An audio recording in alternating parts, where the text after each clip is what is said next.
It's now 7 o'clock, and I want to call this school board meeting back to order. We're going to reconvene at this time. And we're going to move on right now to item number 5, which is the superintendent report, and we're going to turn over to Mr. Stokes. Thank you, Mr. President, members of the board, community members, welcome this evening. I just have a few things for you tonight. First off, Mr. Stokes, if I could, real quick. Sure. I forgot. We wanted to let the members of the public know that tonight meeting is being translated in Spanish.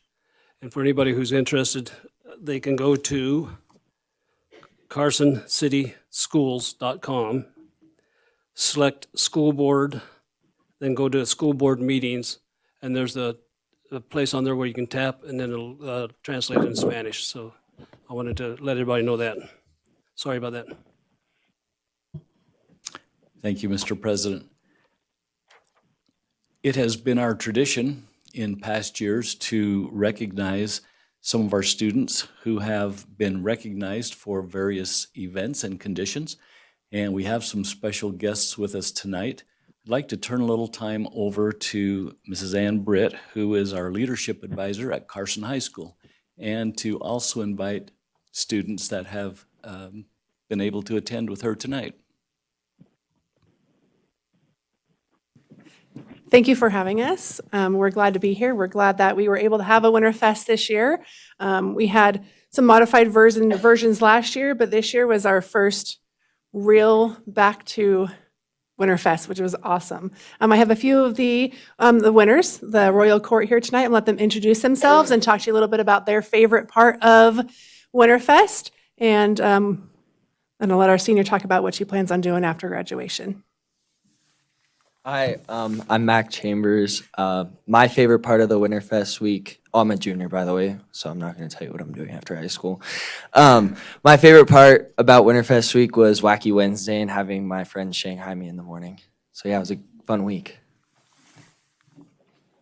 My name is Jocelyn Gutierrez. I'm also a junior. I don't think I have one specific favorite part of the week. It was just really fun being able to do everything with my friends. So that was probably the best part. My name is Reese McKenzie. I'm a senior, and my favorite part was just being able to do all the events. Kind of COVID wasn't a thing last week, and it was pretty nice. And next year, I'm going to UNR. Hi, how are you? So this is just a small group. We had actually 30 candidates throughout the week for the freshmen, sophomores, juniors, and seniors. So this is just a small portion of what we had, but we had a really great week, and we're looking forward to the rest of the activities at Carson High. Well, congratulations, and thank you for coming in tonight, and I'm glad you had a good time. You know, it's about time that we get back to halfway normal and the fun stuff, yes. So. And it was great to see the sportsmanship at the Carson Douglas, with the cheerleaders from Carson giving the Douglas roses, their cheerleaders roses. After what we've seen this past weekend, it was really refreshing because it's such a big rivalry that we really did enjoy seeing that part of it.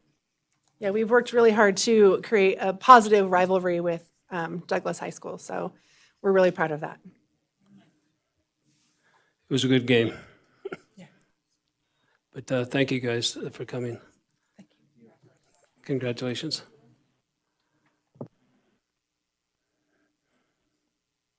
Mr. President, members of the board, I just have one other item of importance and hope that this information will also be a benefit to our community.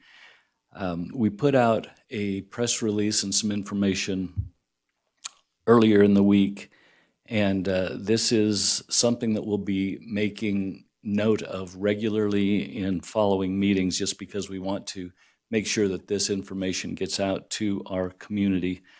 But this year, there are new age deadlines for incoming kindergarten students, requiring them to be 5 years old on or before the first day of school. So that's a significant change from years past, where where students had to be of the necessary age as of September the 30th.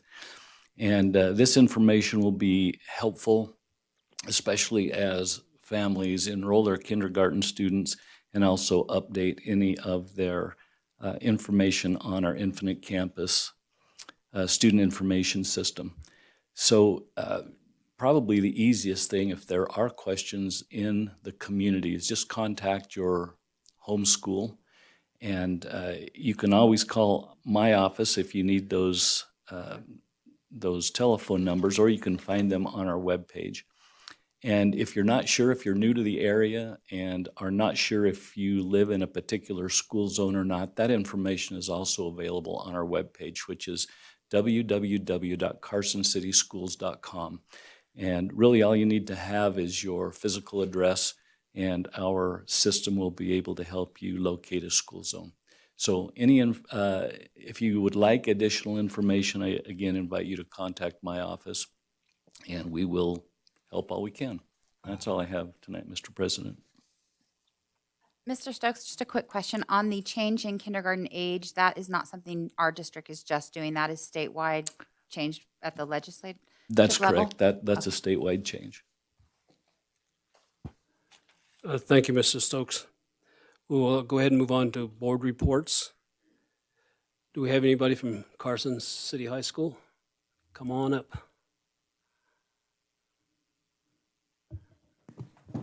Hi there, so I'm Sarah Wiggins, and as you heard earlier about Winterfest, that was about 2 weeks ago, and I just want to say that everybody loved it. It felt so great having a normal year back, and I saw on everybody's face just the light came back, and it was just so great to see. And on some other notes, we are just finishing up all of our winter sports. Those are all ending and we're moving into our spring sports. Just a reminder, that is track, swimming, softball, baseball, and boys golf. And tryouts were the last weekend, but you can always go to any of the coaches or Blair Roman, and you can get that figured out if you want to play. Another thing that's happening at Carson High is we have the ACT for all juniors, and that is March 1st. So all freshmen, sophomores, and seniors are not going to school that day since it's being used for the juniors. And finally, we have Mr. Carson High happening, which is going to be March 4th at 7 p.m. here in the community center. And for that, you're going to need to buy your tickets prior, and you can go to any of the contestants or the cheerleaders to purchase a ticket for that. So thank you, guys. Thank you. Looking forward to Mr. Carson High. It's always a fun event. Thank you. Anybody here from Pioneer Academy? Any reports from Pioneer? No, but I have their announcement. Okay, go ahead. So they wanted to congratulate Alexa Hansen, who graduated early. Their AC testing is just like Carson High, starts next week on March 1st. They want to congratulate Gabe Allen, who was recognized and highlighted senior. It was a really nice article. He plans to attending WNC and UNR to study engineering and philosophy or psychology. He was one of those that was in that film class that they're doing. He's getting credit at WNC that I sat in on at Mrs. Allen's. Students in Mrs. Locke's Pioneer online class delivered random acts of kindness via Zoom and other CCSD students last week. Pioneer Academy received a letter from the United States Environmental Protection Agency recognizing the school for earning an Energy Star.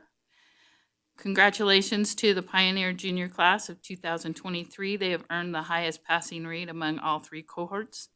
And the Pioneer Ski Team meets again on March 9th and 23rd. Teachers at Pioneer are collaborating with WNC instructors to utilize labs and facilities on the college campus. Thank you. We'll move on to the Nevada Association of School Boards, NASB update.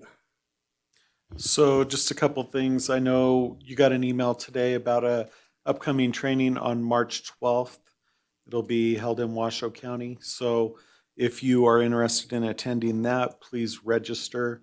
Another thing we're working on is, it's not necessarily an issue for our district, but in some districts, trustees aren't getting the information that's coming out. And so they're going to start CCing me and like on the emails they send to Renee. So if you're ever not getting a message, let Renee and I know, and we'll make sure that there's not something weird going on. But like I said, that our district isn't one of the ones that has been experiencing that, but just in case. And other than that, we have the National School Board Conference coming up. It'll be in San Diego from April 2nd to 4th. And if you are interested in attending, I would also talk to Renee about that. And that concludes the NASB update. Thank you.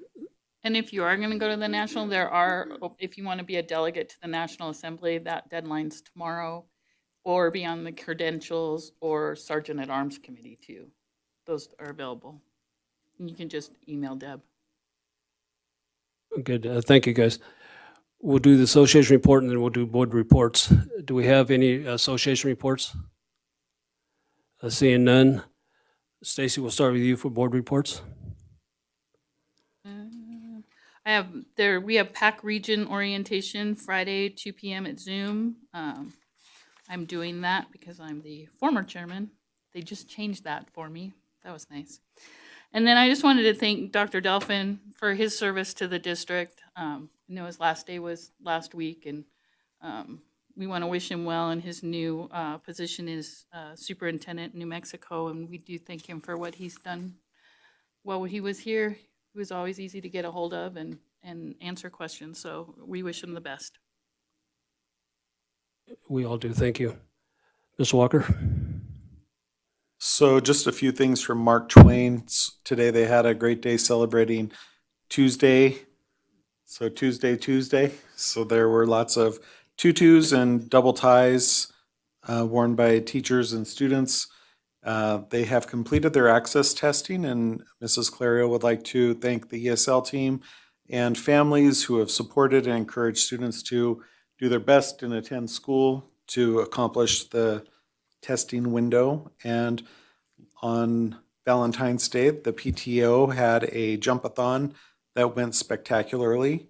And she also would like to thank the PTO president, the PTO president's team, and the specialist teachers for scheduling the event and making sure everybody had a great day. Thank you, Mike. Don?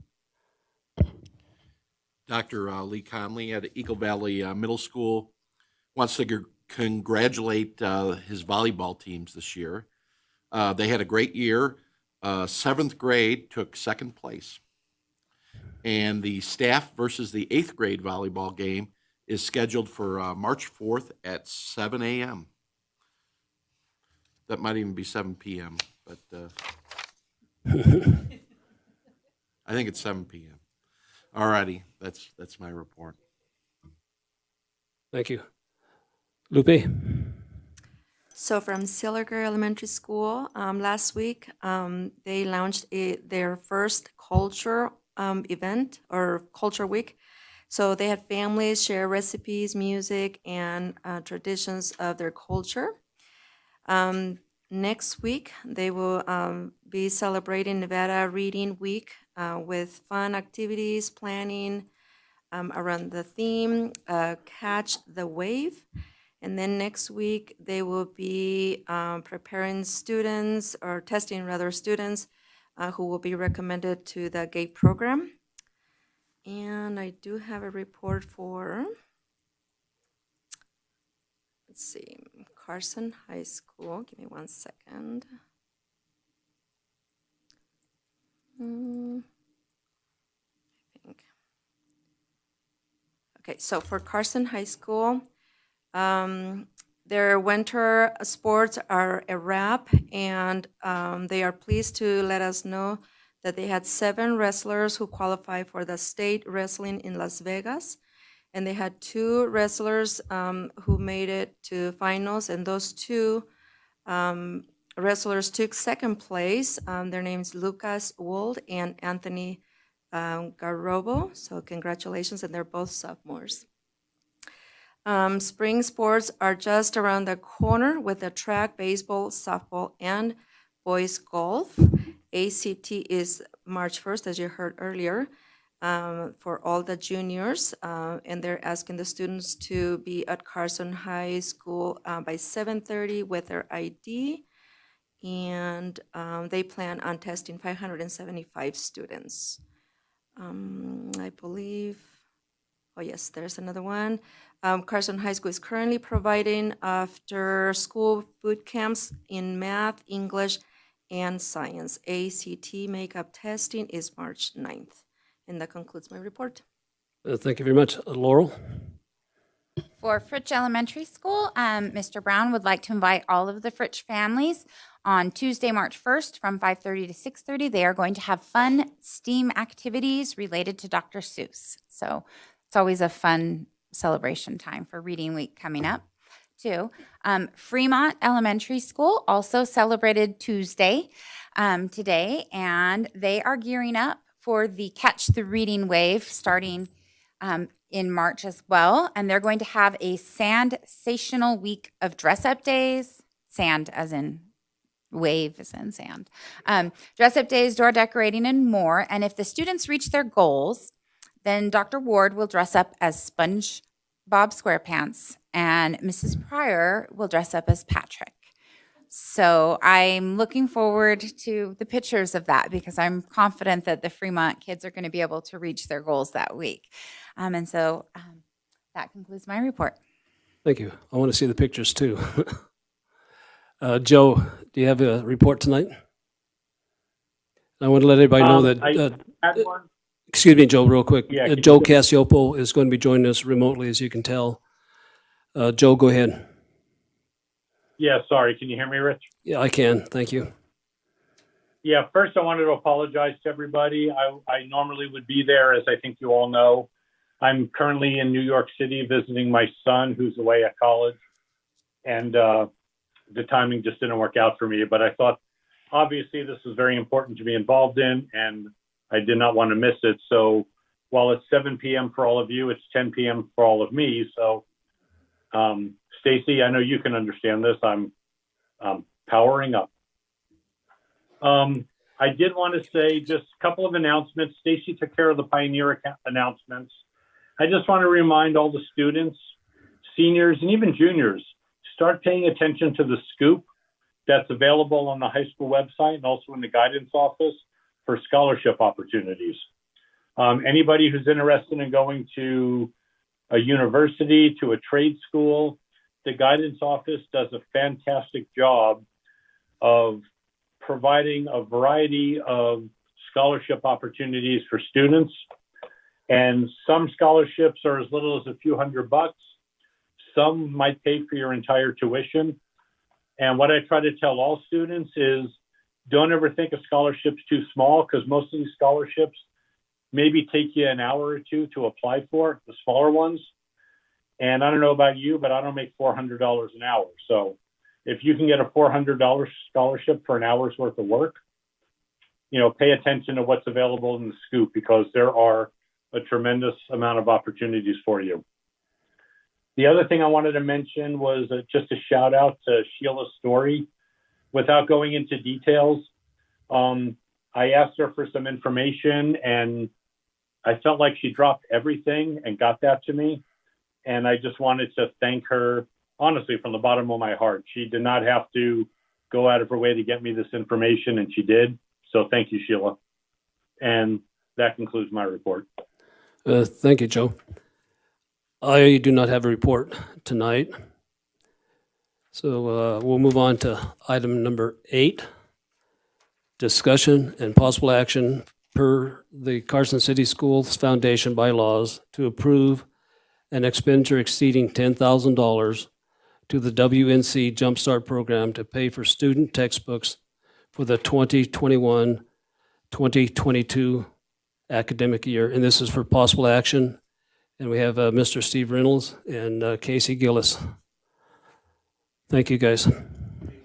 Good evening. Should be on green, I'm yes. Steve Reynolds, and president of the Carson City Schools Foundation Board. Casey Gillis, our treasurer and secretary, has done marvelous work. It's a pleasure to see everyone again. I was looking at hash marks in the hallway. I think Mr. Stokes had it down to 11 more of these meetings that he's required to attend. Was it 10? I don't know. Anyway, best of luck with all that. Yeah.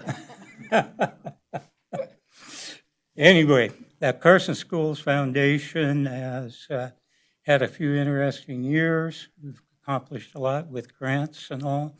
One of the things that we did in the last year was had a fundraiser to support Jumpstart. and we exceeded our goal by many thousands of dollars. Very proud to issue them a check, and then look back at our bylaws and discover that we're supposed to come to you folks, because you need to approve any expenditure that we have that's over $10,000. So we're here tonight to ask you to support us and support that endeavor. And I'll let Casey, because she does such a wonderful job with the finances, works much harder than many of us at it. If you'd like to go ahead and talk a little bit about the dollars. Okay. I think Renee gave you the paperwork that showed the amount we collected. And just so you know, this year, so far this year, and this is probably it, it's about, of the money we collected, about $13,000 is what they've spent. And I have to say, we haven't broken any rules here because I have not written a check yet. We found out from our accountant before that came about. But our bylaws do have a section that says any expenditure over at 10,000 or above, we need your approval. So we're here for that. I just want you to know what a wonderful experience this was, though, working with the high school and WNC to put this together.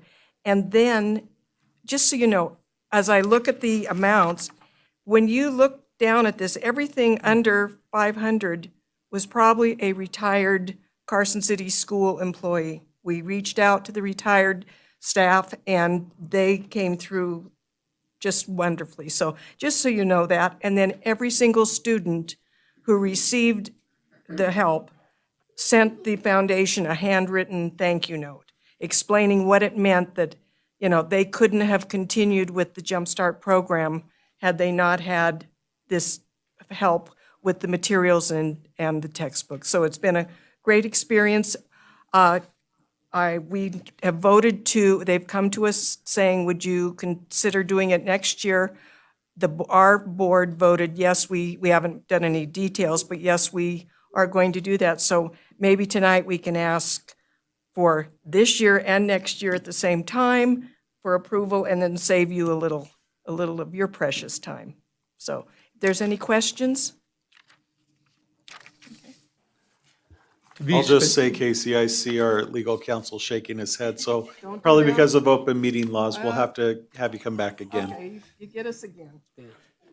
Just to be specific, the fundraiser was to support books and materials for all of the Jump Start students this year. We were told that without that support, many of them, if not all of them, would probably not participate in the program. And we were very happy to work on this and be able to provide the funds. So with that in mind. Thank you guys very much. And you guys are doing great work. Thank you. This is for action, so I will call for a motion. Do we have to have an actual amount, though, in it? Because it doesn't have it here, but it seems like if we're going to say that we approve something over $10,000, we don't want to give a blank check. I've got it. I can give you that amount. You want me? Okay. This came from the grants department as of last week. They've completed all their purchases. $13,766.09 for the 2021-22 year. That's both semesters. And I'd just be so the happy to make a record's motion. clear, Trustee Wilkie, in response to your question, because this is not a fiscal impact to the district itself, the approximate number would have been fine, but we have the exact number, so that's good. Don, I believe you can make a motion. I move that the Carson City School District Board of Trustees approve the Carson City Schools Foundation expenditure of $13,766.09 for the WNC Jumpstart Program to pay for student textbooks for the 2021-2022 academic year. Thank you. We have a motion by Don Craney. Do we have a second? Second, Wilkie. Second by Stacy Wilkie. Any board discussion? Just thank you for that work. I know that it was a problem some people were facing when you guys took this on. And so thank you for working with our students and families and supporting kids and taking the next step in their education. That's what we're here for. Thank you. Yeah, Casey, I'd like to say the same thing. This is Joe. I think the foundation does really good. Oh. I know I'm talking from above. I just I knew you had power, Joe. Yeah, I'd like to think I have that much power. It doesn't work that way. But I do want to say thank you. You and Steve and the whole foundation, you really do incredible work. You're dedicated. And I know the foundation at times has been a little rocky in terms of stability, but you guys have provided that stability. And I thank you for that. I think it's important to our students, and the work you're doing is sincerely appreciated. Thank you. Thank you. And I think it's a good time to remind people, since we have an audience, that they can go to the Carson City Schools website to connect to the Education Foundation and to help make these programs and even more programs more available too. Any further board discussion? Seeing none, any in-person public comment? Seeing none, we'll move on. Any online public comment? No, Mr. Varner, thank you. Seeing none, we'll go ahead and call for a vote. All in favor say aye. Aye. Say nay. Aye. Thanks, Joe. Any opposition, say no. Seeing none, motion carries unanimously. Thank you, guys. Thank you. Appreciate And it. thank you for your support.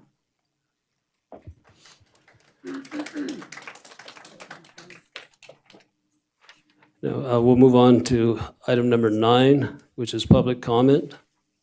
Comments will be accepted in person or through virtual participation via email. Comments may be made by members of the public on any matter within the authority of the board. Please note that public comments will be taken on items marked for possible action before action is taken on such items. And members of the public are encouraged to comment on such items at the time they are being considered. Although members of the board may respond to questions and discuss issues raised during public comment, no action may be taken on such matters until the matter is placed on an agenda for action at a meeting of the board. In making comment, speakers are asked to come to the table or podium, sign in, speak into the microphone, identify yourselves for the record. Speakers are instructed to limit their comments to no more than 3 minutes, regardless of whether the comments are made in person or through virtual participation, and to simply not repeat comments made by others. And this is for discussion only. What I would ask is I would suspect that a lot of people are here to talk about the selection of the superintendent. I would ask, since that is a action item coming up, I would ask that you hold your public comment for that action item. So I have several people who've signed up to speak. I'll call your name out. And then if you'd come up, state your name for the record. Lisa Partee. Hi, my name is Lisa Partee, Carson City resident, grandmother of a 4th grader at Seeliger. So I just wanted to say about the hiring for between Fueling and Goldheart today. So the second time we... Excuse me, Lisa, could you save that comment until we open it up on the action item? Yeah, that's what, okay. Yeah, thank you.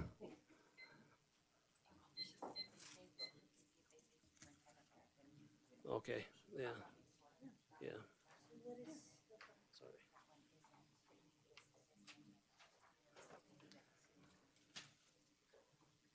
Heather Cole.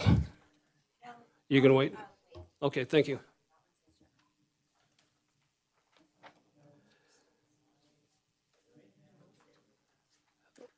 Mr. Denny French.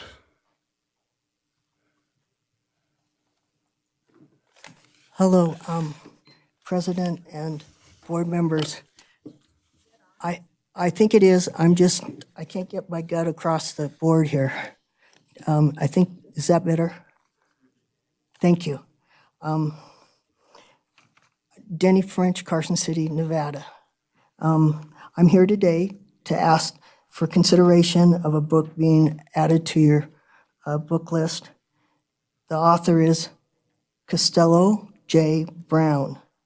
Mr. Brown's book, I feel, will be an appropriate addition, especially considering it is Black History Month.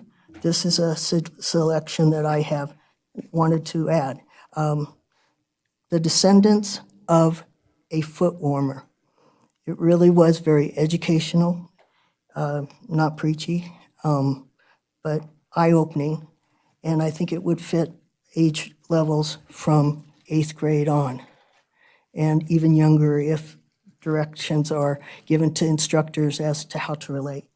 I'd also like to quote from William Edward Bohard. Boy, I've said it 1,000 times on my own. Dubois, similar to the store. Anyhow, there is but one coward on earth, and that coward that dare not know. And then another by the same gentleman, and his name is William. I told you that already. America will destroy ignorance, or ignorance will destroy the United States. And one other I think is appropriate to all teachers. Children learn from what you are. May I say that again? Children learn more from what you are than what you teach. So I applaud anybody that has the nerve to get up and teach. I was starting into early childhood development to get me through college, sports, art, and childhood development. Anyhow, I found out early on that I didn't have the immune system to put up with youngsters, or maybe the patients. But the main thing is I appreciate y'all for what you do to keep things running, and I look forward to watching your year grow. And Mr. Stokes, I don't know you, but I think every time people speak of you, you just, your shoes are going to be awfully big to fill, and appreciate your service. Thank you very much. Thank you.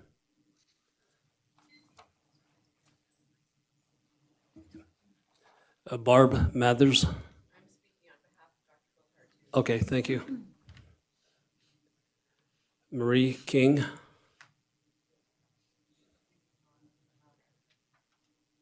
Is Marie King? She stepped out. She stepped out. Superintendent. Superintendent too. Any other public comment of people who have not signed up? I'm sorry, but this is more of a public relations thing, and I think it's from the appeal. May I just bring it up? Yeah. Oh, come on. What do you have? Just an article you want to give us? Well, I am concerned for people like my brother that have a medical situation where. If you have the article, you can go ahead and bring it up and we'll put it on the record. Thank you. May I have it back there? The 3G will be dropped. If you have a medical situation, check with your doctor. Thank you. Thank you. Any other public comment at this time? In-person public comment? Seeing none. Renee, do we have any online public comment?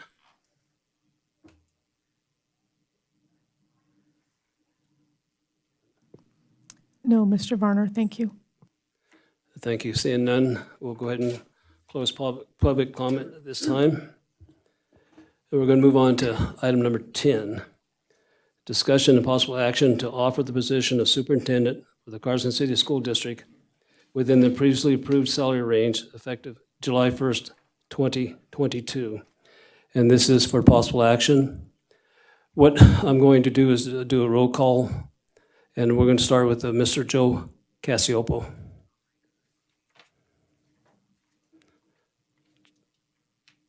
Joe, can you hear us? Yeah, thank you. Thanks, Rich. Can you hear me? Yes, we can. So I just want to let everybody know this has been challenging. Obviously, we haven't done this before as a board, at least with the current board we have on here. We've had a tremendous, in my opinion, a tremendous superintendent for the past 14 years. We had the superintendent before Mr. Stokes, Mary Przinski, who again was a tremendous superintendent. And now we find ourselves in a position where it comes down to two, in my opinion, highly qualified individuals, highly ethical individuals. I know there's been some concern about Dr. Goldhart. I think he put some of that concern to rest today. And I would expect there's still some concern, but we have, listened to him, and I can only give him the benefit of the doubt. He has a board of 15 people. The president of the school board is the mayor of the town. If that doesn't have politics written on it, I'm not sure what does. That being said, I really spent from not just today, but before today, really trying to understand what we need, who would represent our district well. And I think both candidates have the ability to represent our district very well. Mr. Andrew Fueling is a known quantity. I have the highest regard for him. He is about the finest individual I've ever met. He's a parent of well, they are people, of students in the school district. Sorry, again, it's after 10 o'clock here. And again, I have a great deal of respect for Andrew Fueling. I think he would make a fine superintendent. Then I look at, and I say that because not only of what I heard today and what I heard during his first round interviews, but obviously because I've known him now for several years. And again, the highest respect. He has some good ideas, good changes for the strategic plan, and not just to change the words in the strategic plan, but to really look at what the next step is. Under Superintendent Stokes' leadership, and many of us were, or some of us were on the board when we started this venture with the strategic plan, we developed one that really had some teeth to it. It wasn't just a pie in the sky strategic plan, which many that I've seen in the past in other entities had. This one laid out some goals, laid out some pathways, and allowed us a direction to get our district where it is today. And I'm not here to say we're perfect, but I think we're doing a pretty good job, or a really good job. There's certainly room for growth. There always is. If you're a good district, you always want to grow. You always want to improve. And I think that's important. And Mr. Fueling brought out some areas where he thought there was room for enhancement or improvement. Then we have Dr. Goldhart, who started off by, as he put it, addressing the elephant in the room. We all received emails from folks with concerns. We received a number of emails here in our district. We received a couple of emails from folks outside of the district with some concerns about him. I thought he put those to rest the best he could. And we don't know his background necessarily, so I have to take it on face value. I can tell you that over the last roughly 11 months, we've heard some not so positive things in our district about us, about our superintendent, about things that may or may not be happening. And I respect those opinions. They're not always easy to hear. I don't always agree with them. I don't always think they're right.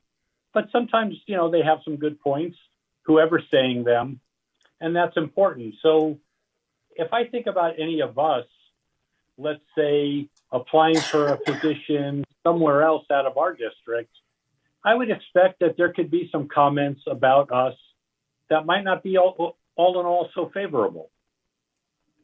And I don't want to say that would be fair or unfair, but I think it would be unfair to just look at that and say, okay, boy, I had a few bad comments, so this person may not be a good fit. So given all of that, I really tried to put all that aside and just look at who's going to represent our district in the best possible manner, who's going to be a good face of the district, who's going to be collaborative and work with staff. As you know, I brought up time and time again, and I certainly don't mean to say that certain things I'm looking for are the end-all cure-all, because they're not. You know, when we look at standardized test scores and all that, I agree with the fact that it was brought out that that's one piece of the puzzle. I've heard people come to the board meetings and say Nevada's ranked 50th, and I've met with students and they just don't seem prepared for the world. And you know, and quite frankly, number one, we're not ranked 50th. There's a couple of surveys that maybe put us there, but if you dig into it, you'll realize there's a lot more that goes into it than anything we can do.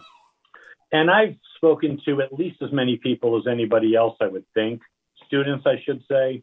And I got to tell you, we have some pretty sharp students who've gone on to do some pretty amazing things. Everything from being a coach in the current Olympics to going to universities and grad school programs and tech school programs and military service.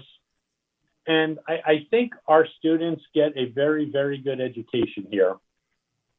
And the fact that we have community members and board members and district staff who want to make it better, kudos to all of you and all of us, because that's what makes a good district. And that's the kind of superintendent we want to have. There's always ways to improve. And again, I want a superintendent who is going to be certainly going to take charge, but it's going to work with the community, work with staff at all levels, and do it in a way that benefits our students, not just for their K-12 education, but leads the way to set them up for future success. And again, given all of that, we had 6 quality candidates that we looked at, and that alone was hard. And now we've narrowed it down to 2 that, in my opinion, might have the same general personality, might both be really quality people. One we know better than the other, but I think they both would do a fantastic job. And really the key is not just how you interview, but how you coordinate with the community and coordinate with the school district. And so as I look at that, it really for me came down to experience.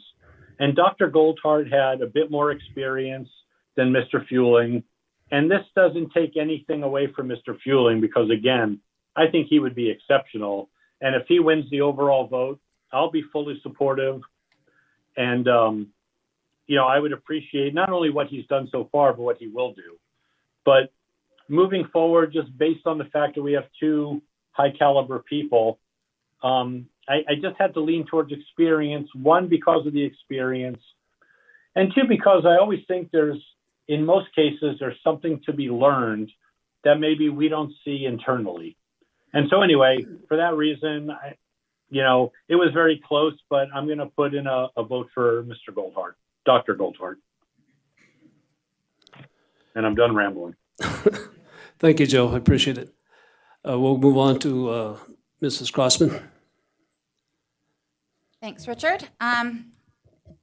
Making this decision has been a lot harder than we anticipated, I think, going into this. I think we had excellent candidates. I think that for me, it comes down to what is it that Carson City needs and who is the right superintendent for us at this time. Because there are great qualities of superintendents who may be excellent fits in districts that work for that would be right. The superintendent that's right for Washoe County that they're going to be hiring probably wouldn't be the same right fit for us. And so I look at it and I look at what do we need. Since I've been on the board, we have had serious budget cuts that we have had to make in order to maintain. We had the Great Recession. We had staff who worked with their associations and agreed to a pay freeze, a salary freeze during the recession to help students not be in overcrowded classrooms and to help keep staff on. And I think of some of the decisions that we've made over the years and positions that we have had to we've had to let go some of them. Certified librarians in elementary schools.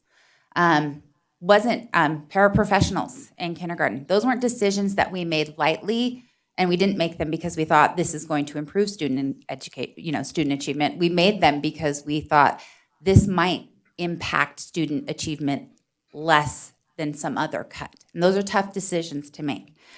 I know where we're headed and where we're standing with the new funding formula change. I know that it is, in some aspects, it's a huge leap forward that Nevada has made a change to change our funding formula, and we're trying to make it more student focused. And I know that there's still quite a bit of work to be done with that.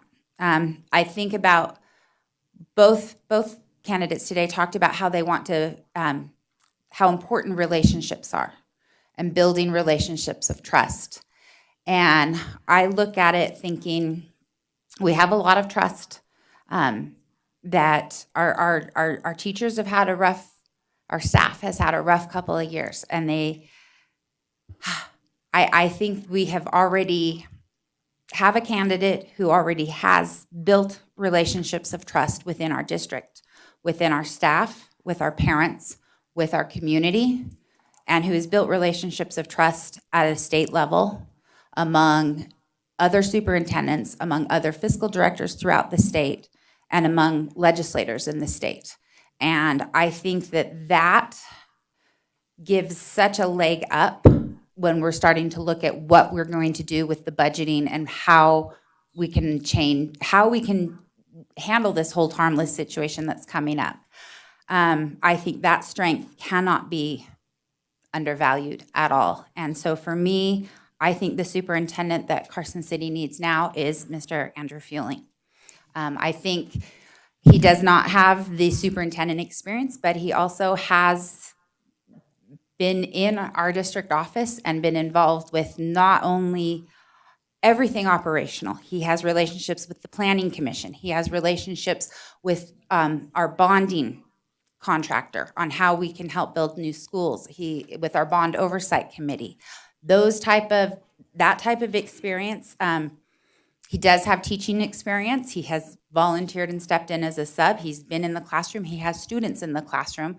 And if he lacks a little experience in educational curriculum, I think we have very solid support within our district office already of people who understand what Nevada requires for our students to learn. So that's my choice for what Carson City needs. Thank you, Laura. Lupe?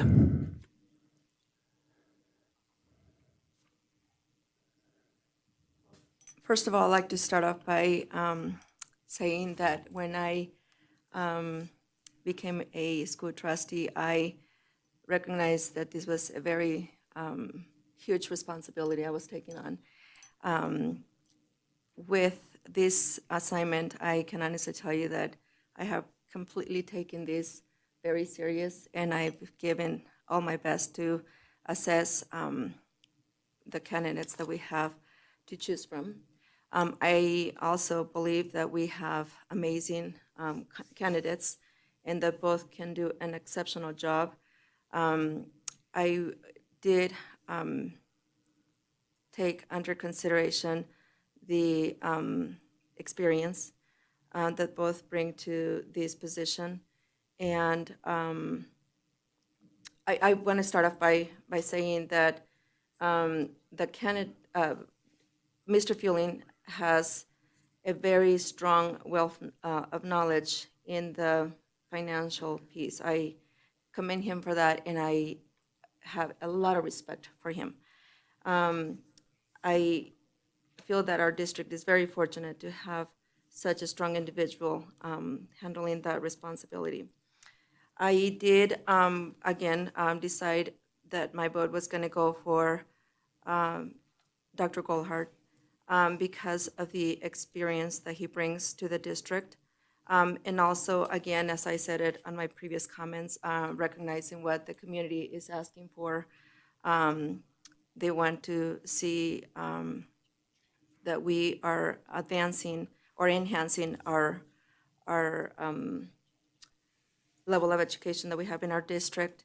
And I know that I personally was very impressed with what Dr. Goldhart shared with us. And these are some of the comments that I took from today's presentation that he delivered. First of all, I appreciated his transparency at the beginning of his presentation. I think that really says a lot about how he is, handles difficult situations. And again, this is, new to us because we are learning about him. So I was very impressed with that. He's also attractive to our district because the city and the district work together. He did a lot of research on our strategic plan. He mentioned something that resonated with me and my beliefs. He cannot sit back and see students not succeed. To me, I believe this is the approach we need to take. He likes to see growth. He said if he does not see growth, he shouldn't be here. He brings to the district his experience as a superintendent and as a 10-year successful evaluation. He is willing to compromise with the board, and I see that he's, based on what he told us, he's willing to collaborate with us. My final comment on that is he recognizes the excellent work done in the district thus far and is seeking for an opportunity to make it a superior district. So for that matter, my vote goes for Dr. Goldhart.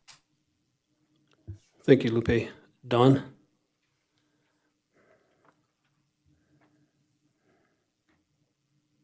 Leave that which makes you doubt for which does not make you doubt. I have no doubt that AJ Fueling should be our next superintendent. I gave my reasons last meeting. That's my vote. Thank you, Don. Mike? I think we had a great pool of candidates the whole way through. We had impressive interviews. It was hard to whittle it down to two. And then when you have two people that have strong interviews, I think that that's fantastic. So, it's kudos to this school district for attracting the quality of candidates we did. And as I sit back and think, and as some of you know, I'm a little opinionated sometimes, and there are concerns I had with both candidates. And one of the things when I thought about Dr. Goldhart is the concerns with community reaction in New Hampshire. And those aren't things that are just in New Hampshire. And we can't guarantee that people aren't going to be dissatisfied with some of the decisions we make here, and it's going to be the same. And with AJ, it's the experience. And I think that one of his strengths that is far and above from the other people is he has relationships with people in the legislature and this state. We are going to need people who have those relationships to advocate for our school district and education in this state.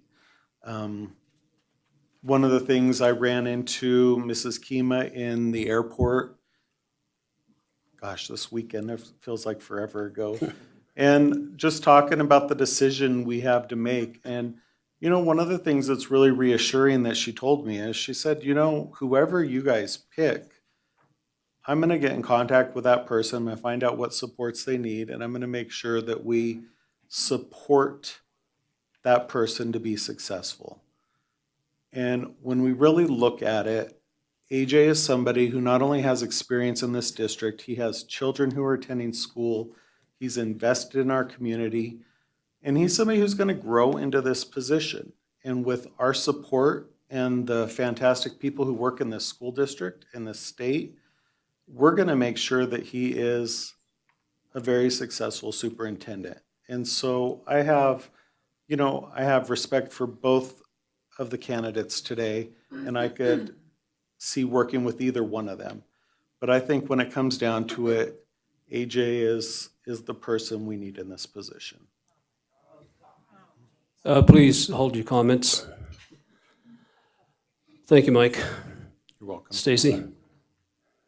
I think a lot has been said about both candidates by everyone. I'm still kind of on the fence. I'm kind of waiting to see what you guys always say. But right now, I think we have two really good candidates. I'm looking forward to hearing what the public has to say and go from there. You're not going to pick anybody right now? We're not voting right now, are we? We're just are we voting right now? No, we're not voting, but if you have a selection, that's what we're doing now. Yeah, I don't have a selection right now. I'm still, like I said, I'm on the fence right now. Okay. Then it comes down to, I agree with a lot of what's been said tonight by all the trustees. We have two very good candidates. We have one candidate who, for lack of a better term, is an inside candidate. And I agree, he's built great relationships with other districts, Department of Ed. He's involved, invested in the community. He has children who go to school here. He has a lot of experience in the division, or in the district, I'm sorry. He has worked with all department heads, all the directors in different facilities, the maintenance, nutrition, buildings and grounds, naturally finance. So he's got a lot of experience internally. I thought that his presentation today was really directed at the topic that we asked them to address. He went into a lot of detail. We asked them to address the topic of how they would, their understanding of the strategic plan for the district was and how they would strengthen it. And he went into great detail about how he would do that. Mr. Goldhart gave a very entertaining presentation. A lot of it was, I think, history of education, which was interesting to hear. He's a very eloquent speaker. He's very polished. And he has definitely the qualifications to be a superintendent. If anybody knows me, they know I've struggled with this decision. It has not been easy. I've lost a lot of sleep over it. I've woken up in the middle of the night thinking about different things and what the right thing for the district would be. I think that both candidates would do an excellent job. And I think back in my career when I would get promoted, sergeant, lieutenant, deputy chief. I was not a sergeant when I got promoted to being a sergeant, nor was I a lieutenant when I got promoted to lieutenant, nor was I a deputy chief when I got promoted to deputy chief. But the people who put that trust in me thought I could do the job. And so it was up to me to prove that I could do the job. And that's kind of the way I feel about AJ, is if he would get hired, that he would grow into the job. He has a good experience behind him and everything. But then I look at Dr. Goldhart, and I too have struggled with some of the things we've heard about him. I think, like Mr. Walker said, he put some of that to rest today. And he has a lot of support from the community, which I appreciate. We've got a lot of comments from the public. We've had a lot of comments for AJ fueling from the community and from the staff. A lot of favorable comments about both candidates.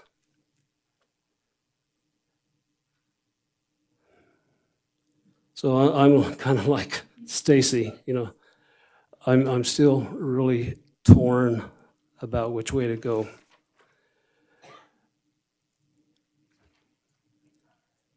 However, with the experience, I think I would have to go with Mr. Goldhart, just because he has the superintendent experience. Nothing against AJ. I think AJ could definitely do the job. And so that would be where I'm at right now.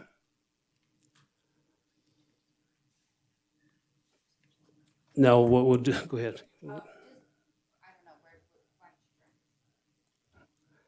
Well, right now, we have a tie situation. We have 3 and 3. And what we do is we can go ahead and open up for public comment, come back and discuss it. We'll go ahead and open up for public comment, in-person public comment. And first one I have here is Marie King.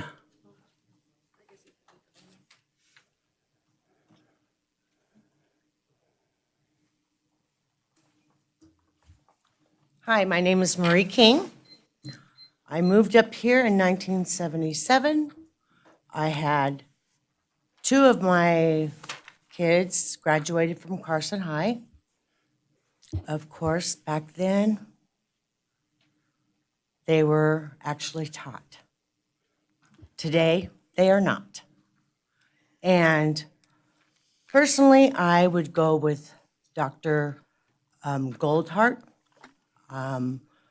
At least he is a man that is going to go ahead and go by the standards with the kids getting, you're looking at me funny, so, yeah. There is the standards that the kids have to go ahead and pass in order to go to the next grade. So I'm all for that. And I believe that he is the best man fit for our community, for our children. And just because he doesn't know legislature does not make him not qualified. And sometimes, because you're in a position for 14 years, doesn't make it any better than a man coming in and being in there for 4 or 5 years. So one person can come in and make all the difference in the world when a person that's been in there for 14 years and has really not accomplished much. So my vote is with Dr. Goldhart. Thank you. Thank you. Barb Mathers.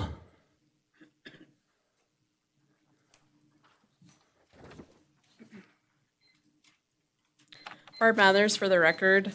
I don't think there is any contest between the 2 candidates in the area of expertise, and I'm submitting a comparison to the board for the record. Dr. Goldhart is currently a superintendent. This is the position you guys are hiring for. He has an education doctorate and a degree in public administration and school administration with a total of 33 years experience to Mr. Fueling's 22 years. Dr. Goldhart has been a superintendent for 3 years, a professor, executive director for 9 years, a principal for 16 years, and a teacher for 5 years. His school district is also ranked 5th in the nation. If anything, we need a change. We don't want another good old boy candidate. We don't need someone who's local just because they're local. We need someone who's actually going to make significant changes to our district because it is failing. We have literally been begging the school board for 1.5 years to make changes on behalf of our children and our students. This is a change that the parents are asking for, so our children and our students can be out of bottom of the nation and have a superintendent who has the experience, who can actually fix the problems that we currently have. Donald, before you leave the district, I would really appreciate it if you would go with the vote that your constituents are asking you for, with Dr. Goldhart. You can smirk all you want, but this is what the people want. We're asking for someone with experience who can make the change. Laurel and Mike, we would really appreciate it if you would vote for Dr. Goldhart and restore some of the faith in the school board that has been lost over the last year and a half. I don't want someone who's just from the area. We established in a previous meeting that we only have Laurel and Mr. Attorney who are locals to the area. That's not a very good track record. We want someone who has the experience, who's been a superintendent, who knows what he's doing to make the changes to get us out of the bottom of the district. I support Dr. Goldhart for this position, and I really hope you guys will vote for him. Thank you. Lisa Partee. Hi, Lisa Partee. Okay, so observing the interviews second time around, we sat through the 6 hours on the first ones, and then we watched the ones today. And for the second time, we had the same observations. And I'm sorry that you all, and no disrespect to Mr. Fueling, we tried to follow along, and we never heard one question answered. And I saw somebody guiding him, trying to get him back on the right track. We never got a succinct answer to any of the questions posed before him. He was ill-prepared at the end, wasn't aware he was able to ask the board questions. We all knew it. It was in the paper. So, needless to say, there's only one choice for us, and that's Dr. Goldhart. Number one, his experience, his ability to answer questions very succinctly. I'm sorry, I'm having a hard time speaking. To all the questions, he was able to define objectives for improvement on the schools and the board working together. Student achievement is his foremost thought. And that's what we all want. That's what we parents and grandparents want. We want to give our kids the chance to benefit and possibly raise them up to the top 10% of the nation with the proven successes that Dr. Goldhart has demonstrated. The old-fashioned way, teaching them reading, writing, arithmetic, and things that are important, not the woke stuff. So, all right, we think that he can make excellent relationships. He's very easy to talk to, easy to look. He's a great speaker, puts you at ease right away. I mean, there is no negatives here. He's the only one for us. That's who we need, Dr. Goldhart. Thank you.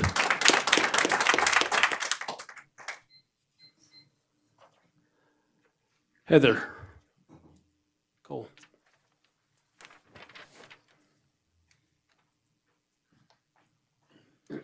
Heather Coe. I would like a change, and I think that's what's needed. Someone with experience and someone who has already done this. I mean, you just can't keep picking from within because it doesn't work. We need a change, and our kids need a change. They need to go back to the basics. They need someone who will be responsible. And this is what a majority of the community has asked for. I've read the comments. So, you know, everyone has a turn. But in this case, I just think that Goldhart would be the best choice. So please, for our kids' sake, please pick Dr. Goldhart. Thank you. John Patel.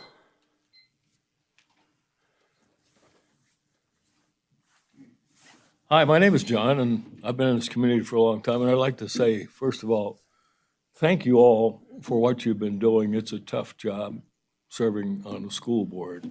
I know I've been on one. And you have a tough decision to make. And I know that you're trying very hard to make the right decision, the correct decision for the community.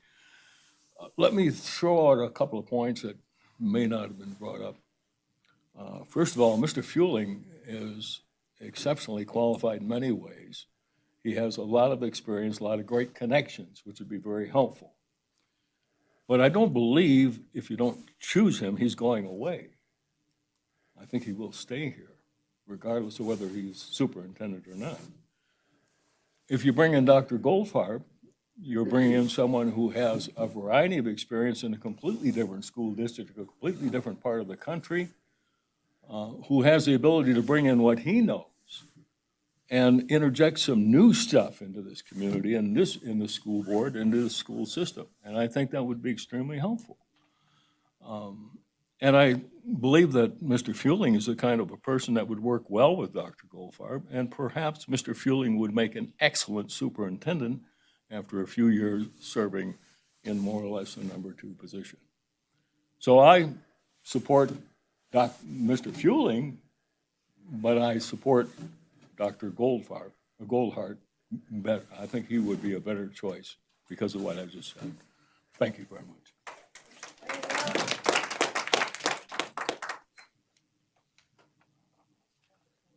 Mary Ann Humphrey.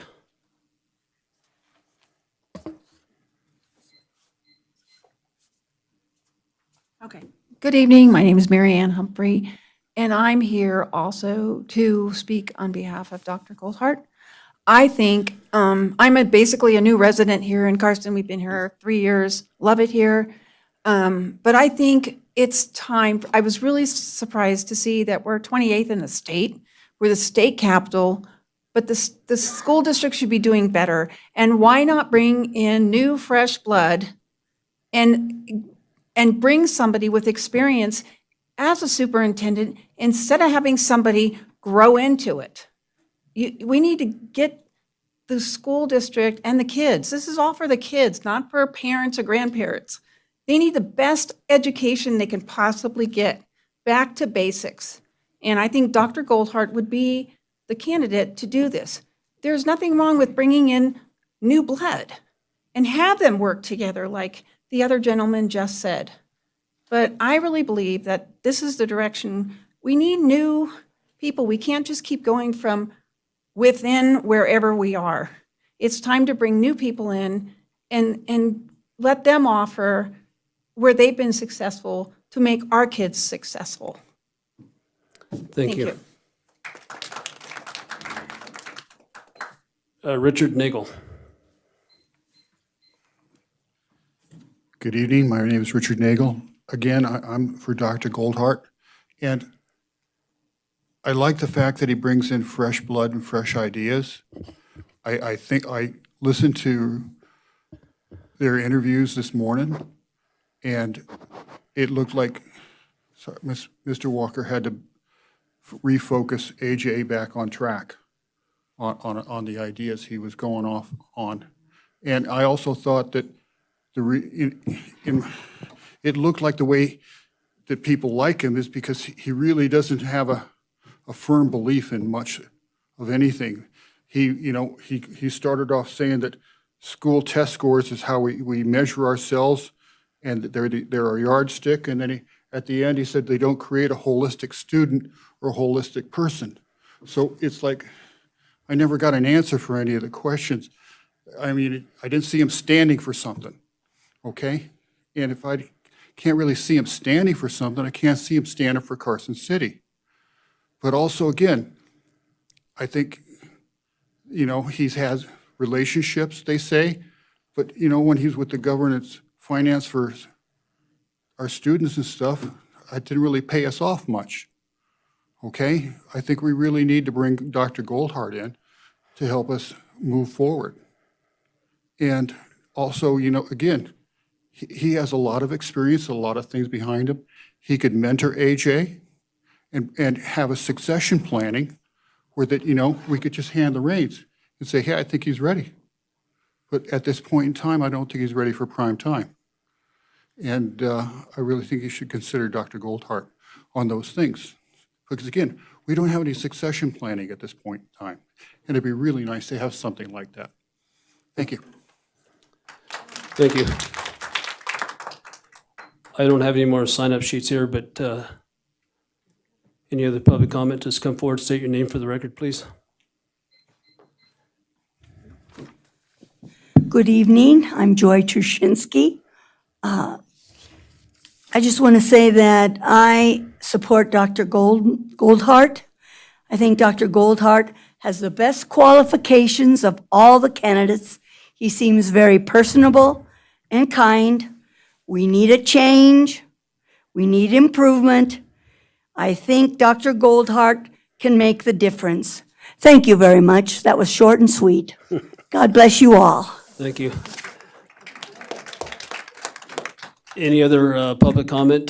Please come forward, state your name for the record.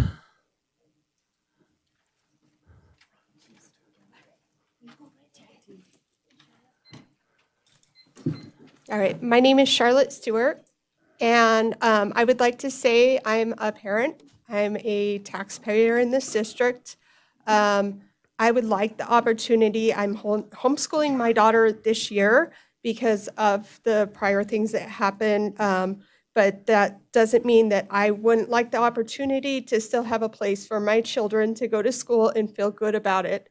I think that Dr. Goldhart is very experienced. I think he has values and integrity, and those are things that are really important. Feeling, yeah, he might have relationships with the legislatures and such, but those people aren't going to be around forever. We vote them, we vote on them. And so it's not really, it's kind of a mute subject, I think that Dr. Goldhart would do an excellent job, and I think you should go with him. Thank you. I see somebody else.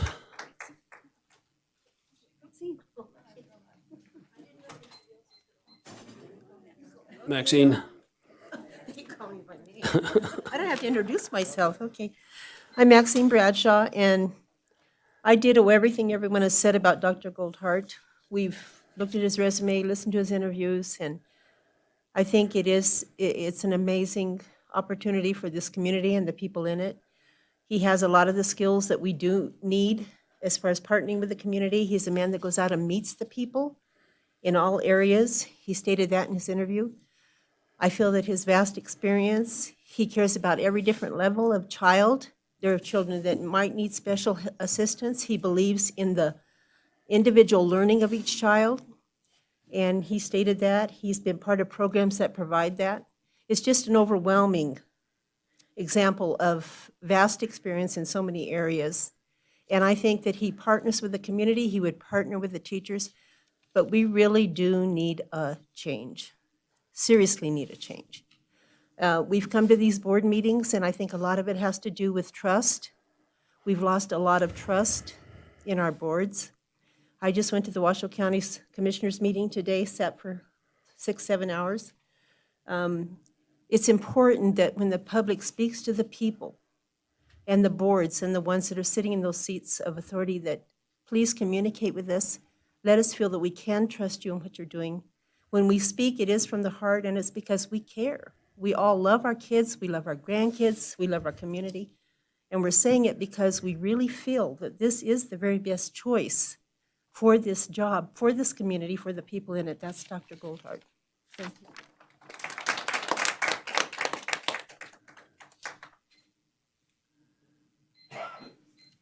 Hi, everyone. My name is Jing Xu, and I'm a very different kind of speaker today. Well, just voice out from my personal experience. 37 years ago, I was the first generation immigrant and graduate school student, came to the States. The worst challenge at that time for me was not academic schoolwork, but English. Today, I stand in front of you just to let you know that to be competitive globally, you have to have a strong, solid education system, and you have to stay focused for students to learn how they can survive globally. I was in Silicon Valley. I got my PhD degree and postdoc from Ohio State University. And I would just want to let you know that education is the key for the future. And it's not just that the experience with local people. I just want to say, thinking out of the box. And how can you provide future generation the best possible education, solid academic performance to compete globally. Silicon Valley, those very wealthy area, many of those people are from India, from Asia. Why is that? Because really, they have the advantage of very solid basic education. So if I can urge you guys to think out of the box, not just 10% in the United States, because when you compete globally, you're still losing. All right? From my personal experience, education has to be solid and back to the core. And if I can swing you the tiebreaker vote, please think for your generations to come. Give them the best possible education. Don't waste time for those woke educational courses or content. That's not going to help them at all. So thank you all. Hopefully, it's useful for you. Thank you.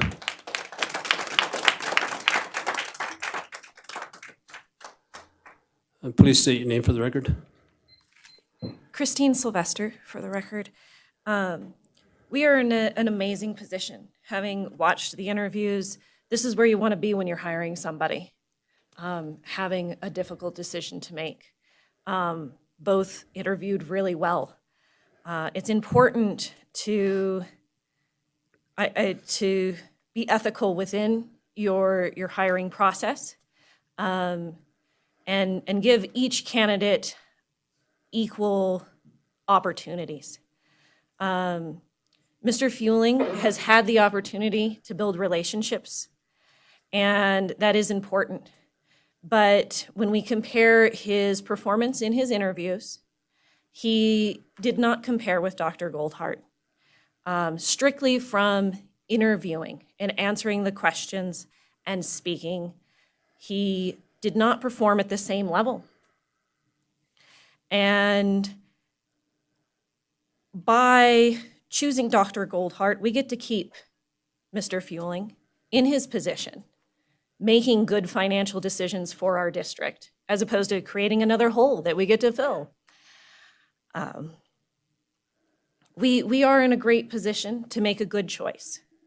But make sure that you're making your choices from a clean perspective, and deciding who performed best in applying for this position. Thank you. Thank you.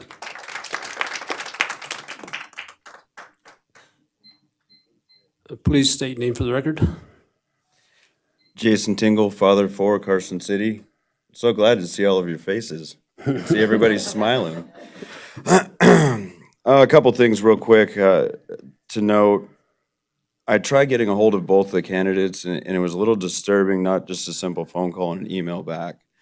Mr. Stokes is so good about that, whether he wants to hear from me or not, or I'm sure he's dreading some of them. He always returns those phone calls, so I'm really hoping that's not something to come with either candidate you guys end up choosing. But respectively, we're number 49 or 50, depending on what it is, ranked in the United States. I don't think we need somebody with relationships built. We need a change. We need something to change. Status quo is not cutting it right now. The good old boys system is awesome for some things in Carson. It's a small town. I'm with it. I'm very tied in with my community. But we don't need another friend. We need somebody to shake it up and somebody who's got the experience. Take us at a number 49. Florida has the same per pupil allocated amount of money per pupil. They're number 3. So what are they doing different? We don't need friends. We don't need somebody who's tied in with the community. We need somebody who's going to make a hard decision and tell that friend, or maybe they don't have a relationship with them, tell them no. We need to make a different change. We need to do something different. What we're doing is not working. And I would encourage you to think about that.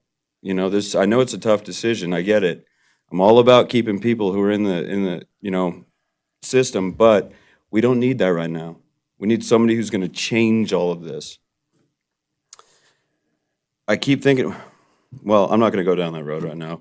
Let's just remember that when we're thinking about this, please. We need a change. We need to shake it up. I want to go from number 49. I want to at least let's hit 30s, let's hit 20s. We're not doing it now. He's associated with our budget right now. We're just losing $3 million. I mean, what are we doing wrong there? I'm not going to blame the gentleman for it, but we need to change something. We need to think outside the box, like the previous gentleman said. We don't need relationships. Dr. Goldhart would be a great pick for that. Let's change it up a little bit. Thank you. Thank you. Any other in-person comment? I sent one in to Renee, but I'll just. Yeah, just state your name for the record, please. Robert Harris. First, I'm very surprised. I'm not sure if everybody read the resumes. I know experience makes you wise, but a reputation precedes you. And I can atone to that. Whenever somebody's calling you, wanting you to do something because of your reputation, that's much better than because I know him. Okay? People have kicked around some numbers. I got some numbers. My kids, they go to schools that are below standard. I get it from the Department of Education. Every parent gets it. We're number 2. The district, the state, and every single school that my kids go to. They're below standard, approaching standard. I'm not okay with that. We need to be above standard. I'm really impressed with you. Thank you. And here's my other statement. 2 minutes. I'm not sure why some of the board members are voting for AJ over Dr. Goldhart. The board members actually reviewed the resume packet provided. You would quickly see that Dr. Goldhart has forgotten more about educational strategies than AJ knows. Dr. Goldhart is a proven success in education, while AJ is still trying to balance the budget.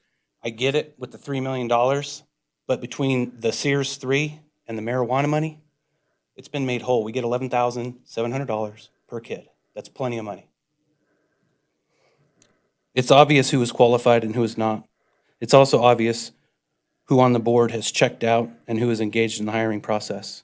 The children deserve your best efforts, not business as usual. And I feel like AJ would be business as usual. I haven't heard anybody come up here and defend AJ for all these emails and whatever that you guys are saying you're getting about Dr. Goldhart and his community. You have the exact polar opposite here. You have the community that wants him. Okay, $36,000 of over budget for water fountains and lights. I talked to AJ about it, and he's still spending money. So I'm not sure if we have a $3 million deficit, why he's still buying water fountains and LED lights. Shouldn't that stuff be cut out? Thank you. Thank you.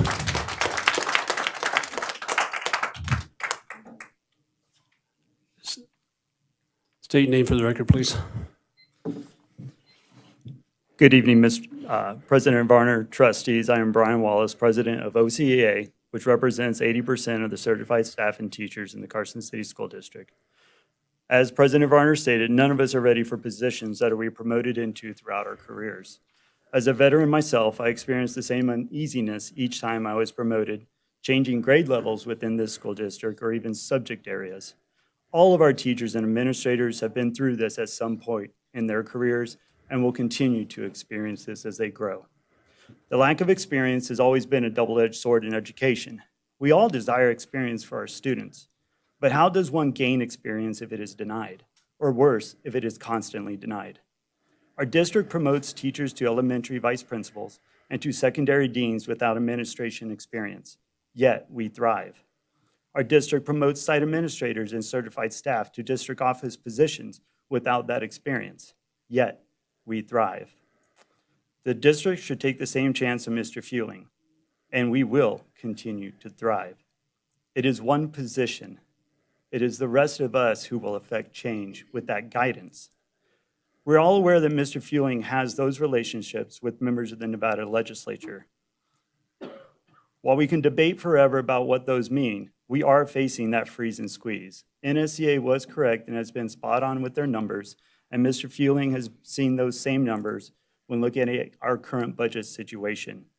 Every decision, though, every recommendation Mr. Fueling has done in his current position has been student-centered. While Mr. Fueling may not have the experience of a superintendent, he has had the mindset of one when making decisions as the fiscal director. Students have always been front and centered for Mr. Fueling, and I've been able to personally experience that with him when making those hard decisions, especially in 2008, 2009, and moving through the recession. We did take that pay freeze. We took it willingly because we all knew at that point in time that is what the students needed. Every time we discuss positions, staffing, we are very, very conscientious about the decisions we make. And even while in negotiations, those are still decisions that are always going to be forefront for us, regardless of our stance as a union, and a proud union that has worked hand in hand with all of you to ensure that we will thrive. Thank you.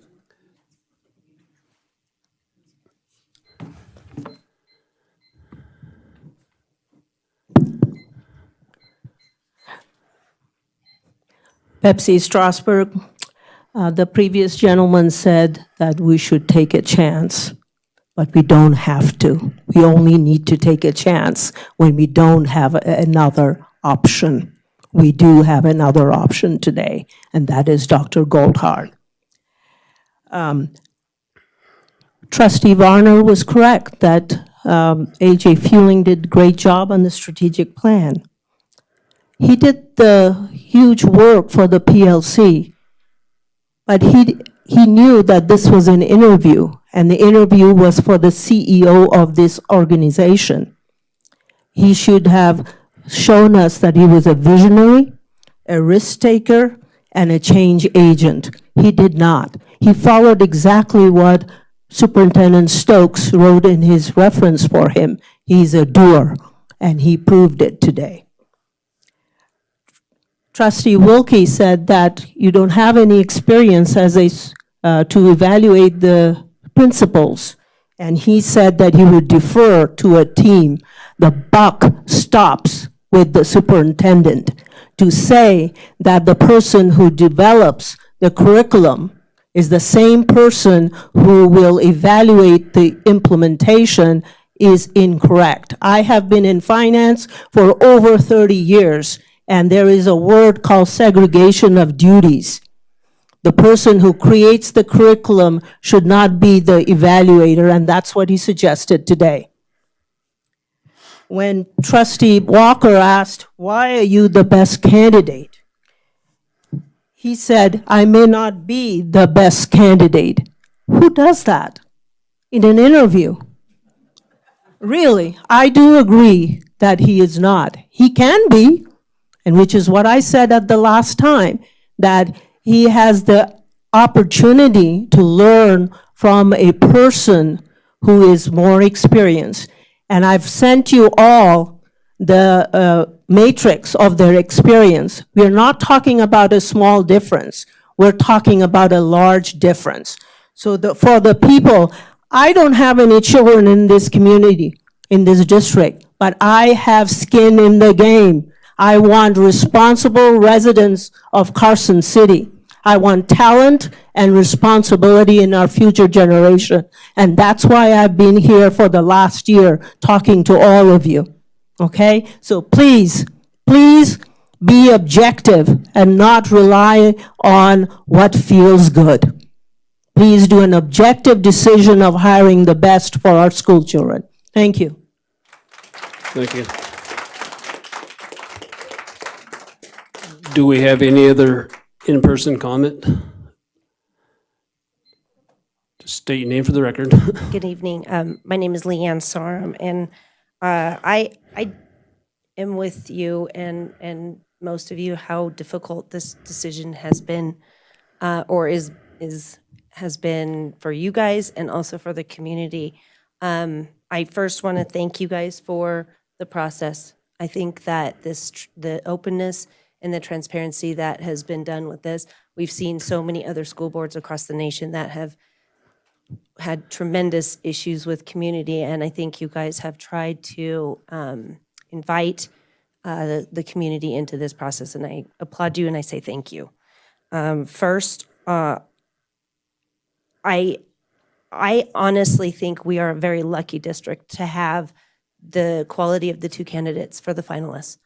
I was very nervous when we originally had the full group of different candidates and different social and political issues that are going on, and it's very difficult. And so the two finalists, I think, are very quality, and I'm thrilled that, to be honest, I'm on the fence, and I think that both of them would make wonderful superintendents for our district.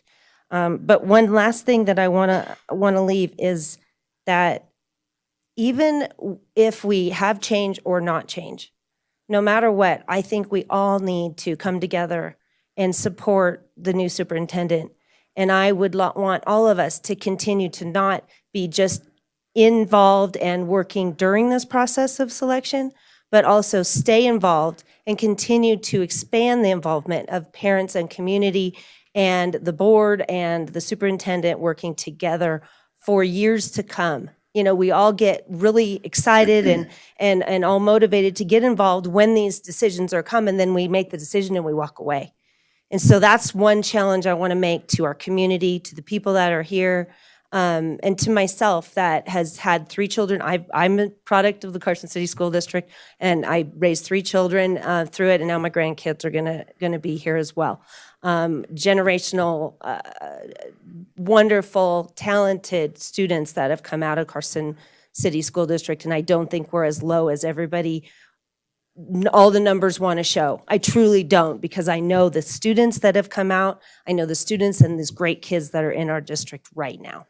And so I think that we will continue that. I don't envy you guys having to make this decision, but I just want to say, let's come together no matter what and continue to support you and the new superintendent to do the best for our kids. Thank you. Thank you. Any other in-person comment? Come up and state your name for the record. Hi, good evening. Karen Stevens. I've been to probably every meeting except for 1 or 2 since last April. And I come because I care about what happens in our community. Both my children grew up here and went to school here. My daughter graduated from Carson High and went on to become an honors English teacher in Rockland, California for middle school, if you can imagine how challenging that is. I'm retired from the Department of Education. As a matter of fact, that's how I met Mike, interviewing for my position as the homeless children liaison, which I felt was my avocation, and I cared deeply about who took that position. I wish he would have stayed more than 2 years, because then it went on to people that I didn't know and trust. But one of the things that I really admired about Dr. Goldhart is he said the same thing that I felt about my job, is my vocation wasn't just my job, it was my avocation. And when somebody says that, that means a lot to me. That means he cares about what he's doing with all of his heart and soul. So I thank you for being here, you know, like the school bus drivers with the split shift and coming in the morning and leaving in the afternoon. It's a hard road to hoe, and God bless those bus school drivers.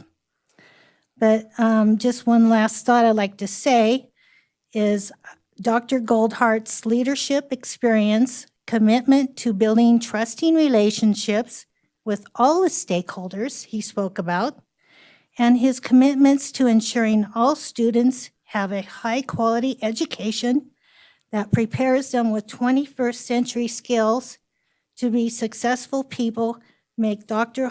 Goldhart the best selection to lead our school district to excellence. And I wholeheartedly recommend him and hope that our trustees will make him their final selection. Thank you for listening to me. Thank you. Any other in-person comment? Seeing none. Renee, do we have any online public comment? Yes, Mr. Varner, thank you. So I would like to say, for the record, we had several comments that we received that were not, there will be included in the record, but were not read at the time of the February 8th meeting. So I have several that I need to read from that first, please, that pertain to this item. Yeah, thank you. Go ahead. This comment is from Mr. Tarr, the parent of 2 students who attended schools in Manchester, New Hampshire. He's writing to tell you about finalist Dr. Goldhart, our current superintendent. Please take serious consideration in reading this. Dr. Goldhart is not the person for whom you seek for your superintendent. In his interviews, which he stated many convincing things to your interview team. When he was a candidate for our schools, he said the same bold statements. He is still under contract with our schools, yet chooses to leave before his contract expires. If you require proof of what I'm saying, ask for a copy of his interview with the Manchester School District. In it, you will see a similar message, just like the one he gave you. If you wish to read comments from parents from our school district, there's a Facebook group called Manchester NH School Chat. If you would like to contact the gentleman, he also provided his email address. This comment is from Dean Haley. As signature line says, my name is Dean Haley, and I'm a resource teacher for Carson City School District. I wanted to comment on our choices for candidates for the position of Carson City School Superintendent. It would seem most beneficial to the school district to choose a candidate not only with experience, but who has an intimate knowledge of the school district and the challenges that this school district faces. A superintendent who's established relationships with community leaders, policymakers, and the community itself. This candidate would not have to recreate those things from scratch, but could rely on the community, could rely on what has already been established and move forward right from the start. While I in no way mean to disparage Dr. Goldhart's experience or accomplishments, for me the clear choice would be Andrew Fueling. Andrew has those relationships that are necessary to a school district's operation at various levels within the community, including those at the legislative level. Andrew has been in this district for a number of years, knows its history, success, as well as challenges. His background as a teacher gives him perspective on what we at the classroom level face, and his experience within the district only expand that perspective to give him a greater overall picture of the district. Listening to Andrew's interview video, he spoke of things that felt very encouraging. He spoke of a no-nonsense approach to education, about taking a serious look at what it is and is not good for the students at our specific community. He also addressed the lives and the morale of the classroom teachers, which too many things is overlooked. When you combine Andrew's experience, his thoughts on current education, and how to move forward, I feel like he can take the school district in a direction that it very much needs to go, which can only be good for everyone involved.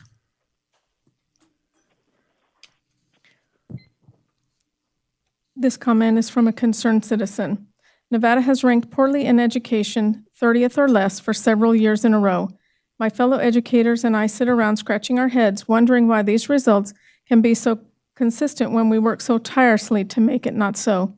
If we could only look up and realize that the gorgeous mountains surrounding us are creating the barrier, the fishbowl, that it inhibits our progress. This is a district of nepotism and ruinous pride. Surrounded by not much other than desert, we spend our isolation recycling our old ideas, reinventing the wheel, and denying the harm we are doing in our students. While our local educators are lovely, hardworking people, we need a fresh start, fresh leadership, and a fresh perspective. Colleagues, neighbors, friends, hear me now, we are at rock bottom. Just because 30th in education isn't 50th in education doesn't mean we're in good shape. We need a change now. I know very little of Mr. Fueling, but I do know that several negative things have been said of Dr. Goldhart as an outsider. It did not shock me one bit to hear this news. Vote for the hometown hero, that is the Carson way. Quite a bit of stir has been made regarding how Dr. Goldhart left his previous district. If he is leaving for family reasons, shouldn't that be something to be respected? Doesn't that speak to his values just as much, if not more, than the other claims made against him? We are really going to disregard the experience and insight of a successful individual because they are not a native. I don't know him personally, but I imagine that with a good look at the overwhelm and excess our teachers deal with, he would produce some mighty solutions that could elevate us out of this rut. I have very little faith in that this public comment will achieve, but I strongly encourage everyone to consider Goldhart. Change can be uncomfortable, and it often comes with more work at the beginning. However, your teachers need clarity. We need direction. We are trying our best, but it is only the best that any of us know how. We need the change. This comment is from Mr. Robert Harris. I don't think AJ is qualified to be the next superintendent of our school district for the very few reasons. He's only managed 4 people at the most. We need someone who has experience in working with and being responsible for hundreds of people and being successful at it. When I spoke with AJ over the summer, I mentioned the need for therapists and counselors, not social workers. He said he agreed and went on to say he would love to hire counselors, but he can't find any. I have not seen any job postings for counselors or therapists anywhere. Could you please let me know where to look, because I have some friends who are qualified and looking to escape from Vegas. Finally, having $36,000 of overspending is something that is serious. As a taxpayer, it bothers me that the dollars spent are not sacred and only reviewed before an audit. The district is currently running over its budget this year as well. This mismanagement of funds shows me AJ is not fully aware of this one department, so how can he run an entire school district? The superintendent should have reprimanded AJ, but that would have hurt his chance to apply for the current position he is seeking. See how that good old boy network helps his friends. This comment is from Allie Gamble Cooper. She's been involved in child care and education in Nevada since 1995. She's a graduate of Carson High School, holds a bachelor's and master's degree in education, currently holds a Nevada educator's license, teaching college classes at WNC, and serves as the director of a local preschool pre-K program. Most importantly, she has 3 children currently attending Carson City Public Schools, 2 in elementary and 1 in middle. I first want to congratulate those being honored at the national boards. Way to go. Secondly, I want to sincerely thank the teachers, administrators, support staff, and Board of Trustees of Carson City. This has been a bumpy road, yet we have stood strong. My children love going to school, and that is such a gift. Thank you. Finally, I would like to share my thoughts on the choices for the superintendent position. I watched all the interviews and the feedback from both the trustees and public comment last week. We need to raise morale among staff, build a sense of connectedness, help our children develop academically, socially, and emotionally. We need to do all these things with limited funds. I believe the best choice to tackle these tasks is Andrew Fueling. He's intelligent, well-rounded, and genuine individual who truly cares about the children, teachers, and families of Carson City. AJ is well-respected throughout the district and among our other Nevada school districts. He has worked extensively with the Nevada legislature, and his connections there will prove to be invaluable. The next few years are crucial as we move forward with Nevada's new funding formula for education and how to make the hold harmless situation less harmful to our district. I noticed at the last meeting that many community members spoke their support for Dr. Goldhart. I'm not going to lie, after watching all the interviews, this overwhelming community support took me aback. He seemed boastful and disingenuous to me. The so-called public support seemed organized and misguided. Many of the public comments came from folks who are not even involved in our district. Dr. Goldhart's supporters touted that he came from a state that's ranked 4th when it comes to education. The ranking of New Hampshire schools has literally nothing to do with Dr. Goldhart. He has been in New Hampshire since July of 2019. Those rankings have substantial funding and years to attain. New Hampshire spends nearly twice as much on each student than Nevada does. The notion that Dr. Goldhart had anything to do with the rankings is ridiculous. Looking at his resume, my biggest question is why? Why has he not held a position for more than 2 to 3 years since 2014? Why is he leaving his contract in Manchester 2 years early? A contract is a promise, and integrity is vital when trying to exercise leadership and build trust within a school district. If he signs a contract here, we should expect him to honor our contract in a more trustworthy way than he did in New Hampshire or at Murray High School. I would imagine we don't want to go through this process again in only 2 to 3 years after the crescendo. Why did he not notify his current district he was interviewing with Carson City Schools?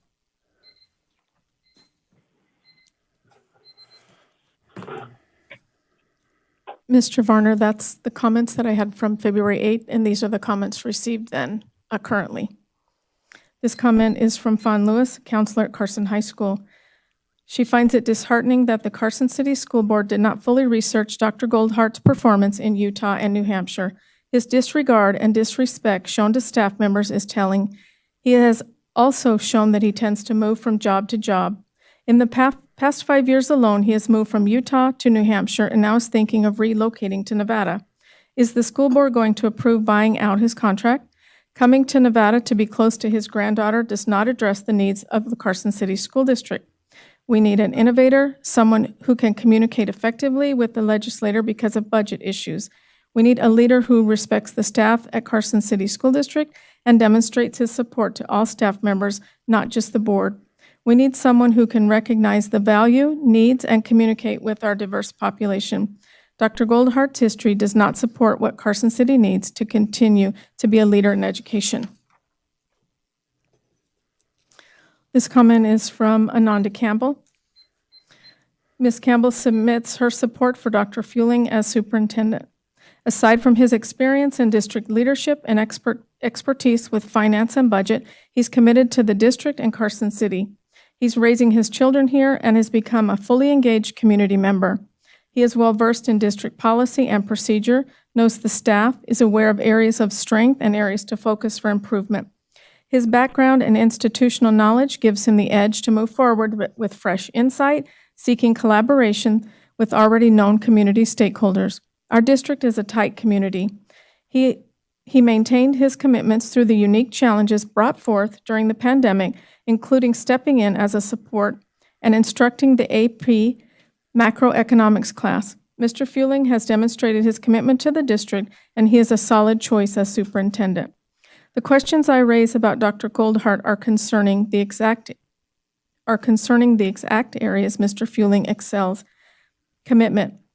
Dr. Goldhart is ending his contract early with his current district. As a matter of fact, he's already tendered his resignation. He did not follow through the commitment he made to his previous district. Will that be the case here?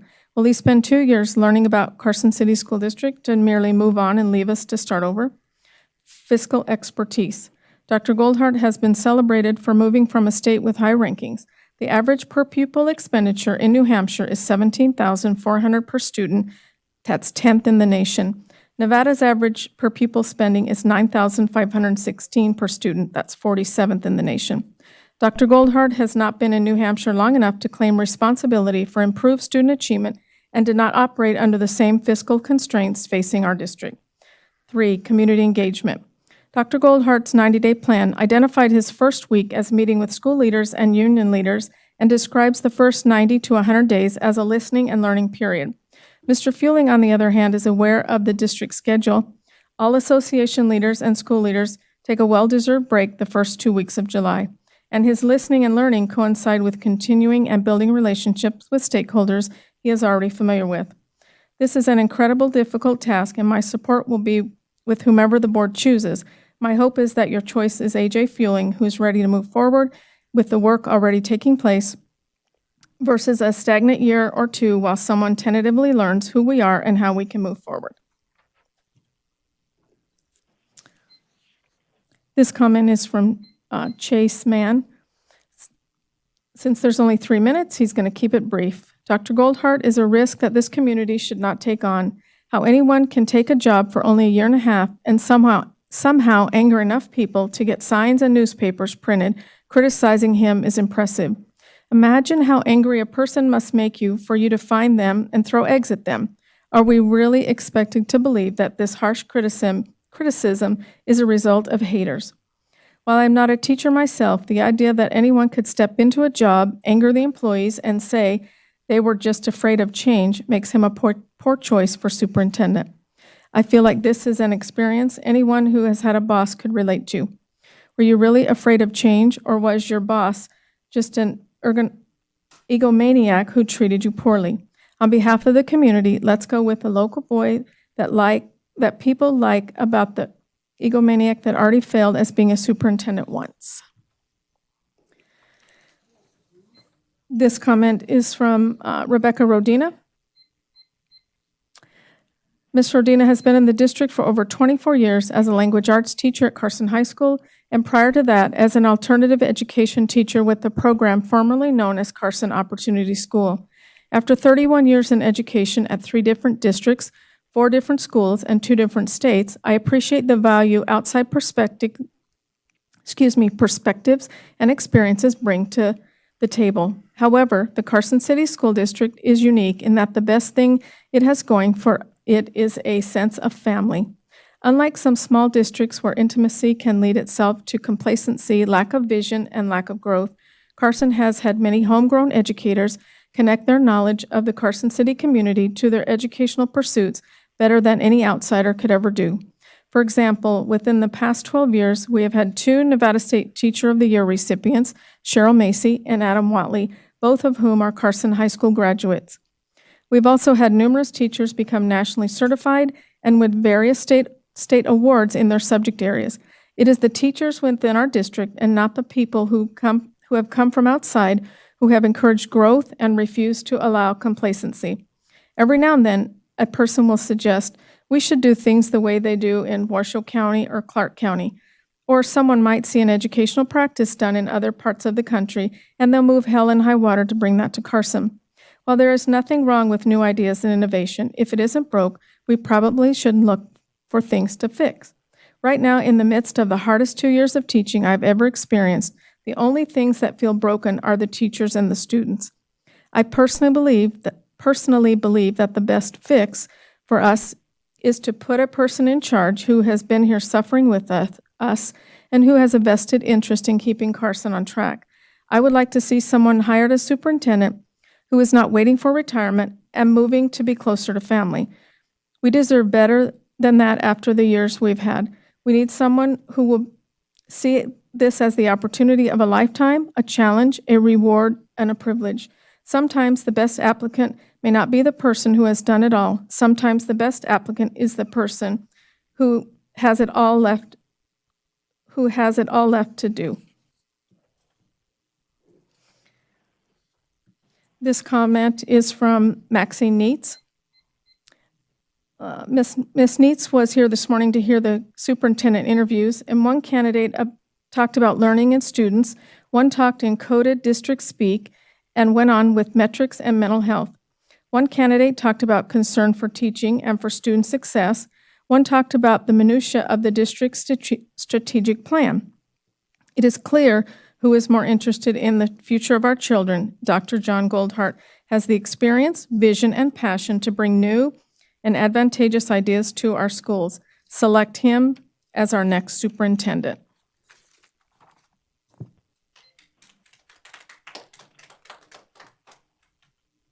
Let me refresh, Mr. Varner. I believe I have others.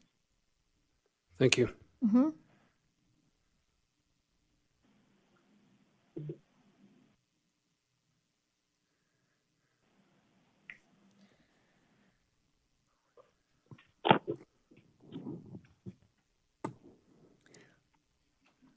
This comment is from Shelby Tuttle. Mr. Tuttle recognizes that the board is in a tough spot, and I just wanted to give you my 2 cents. When looking at potential candidates, I always go with those that I know best. They are rarely disappointing me. They have rarely disappointed me. Others come with a lot of baggage that may not be known. I appreciate you wanting to hear public comment, so I'm giving you mine. My vote would be for AJ. He is a known quantity and a great human being.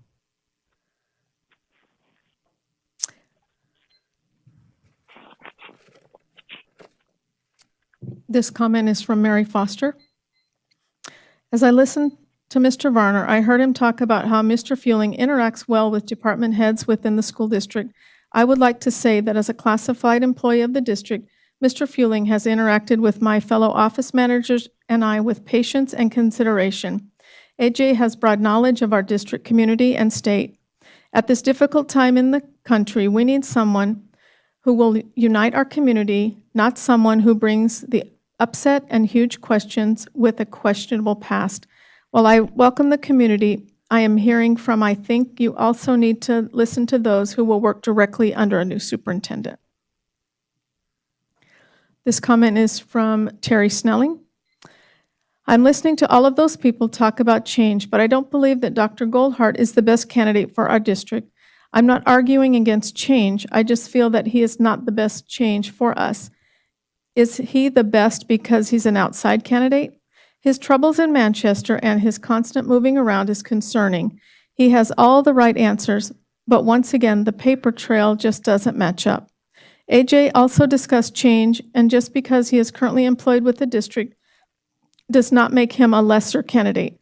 Please don't be swayed by the fact that Dr. Goldhart is an outsider, and that means he's the best.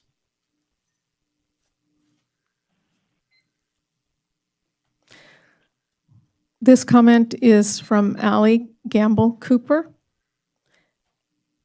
As a parent and educator, this is the moment in time that will go down in Carson City history. As a great-granddaughter of a former Nevada State Superintendent of Education and Carson City School District trustee, I understand how decisions you make now will have ramifications for generations to come. AJ Fueling is by far the best candidate for this important position in our district. If a teacher assigns a certain topic, they expect the student to stay on topic. Dr. Goldhart covered so little of the actual assigned topic in today's interview. His interview was a generic presentation that showed little interest in Carson City and the needs of our children and teachers. I'm sorry for the trouble he experienced in New Hampshire, and I hope he finds a good spot. I don't think Carson City is the right spot. Some of the community members are asking why not bring in fresh, new blood. The problem is that with that is built, I'm going to try that again. The problem with that is that we need relationships, we need trust, we need financial wisdom. We have all the components already built into the district to support AJ's purported lack of superintendent experience. Dr. Goldhart only has 2.5 years of superintendent experience. I would hardly consider that an advantage over AJ and the intelligence he brings to the table. Please do not listen only to those who are rallying for Dr. Goldhart. Please listen to your gut. This is your time to do the right thing, to do what those who have elected you to do. While some of the community have organized themselves to this mission, many of your constituents are putting kids to bed, finishing a load of laundry, and tonight's math home with their middle school student. Please don't forget the families you represent. Don't let the chaos drown out the logic. Again, thank you all. This comment is from Cheryl Riquetta. She sends her email in support of Mr. Fueling as the next superintendent. During his interview today, he clearly showed that he is the best candidate. He is vested in our community and in our district and wants what's best for our students. He knows our strategic plan, where we have been and where we need to go. He showed fantastic ideas of what needs to change to make our district even better. It has been said over and over again by community members that we are in the bottom of education. That is simply not true. There are great things happening in our district, and AJ has been a part of this. We need to have him lead us and continue this trajectory. I invite any community member to come into Bordewick Bray to see the wonderful things that are happening in our district. While AJ may not have the same level of experience, we know him, and he has shown that he builds wonderful relationships with the people he works with. He will have an outstanding team behind him to lead our district and continue to make it grow. When I became the principal at Bordewick Bray last year, AJ was one of the very first people to reach out and offer me support. He wants to help our schools and our students to make it the best it can be. Several years ago, when I was working on my master's degree, I needed some help in my finance class. I did not know AJ, he did not know me, yet he offered me a tremendous amount of help. This shows that he really wants to support everyone in our district for the betterment of our students. AJ, in my opinion, is the best candidate for superintendent. We have seen where other districts have chosen somebody outside that was an unknown, and it did not end well. We don't want this to happen in Carson City. I implore you to please select Mr. Fueling as our new superintendent. This comment is from Carrie Pryor, Vice Principal at Fremont.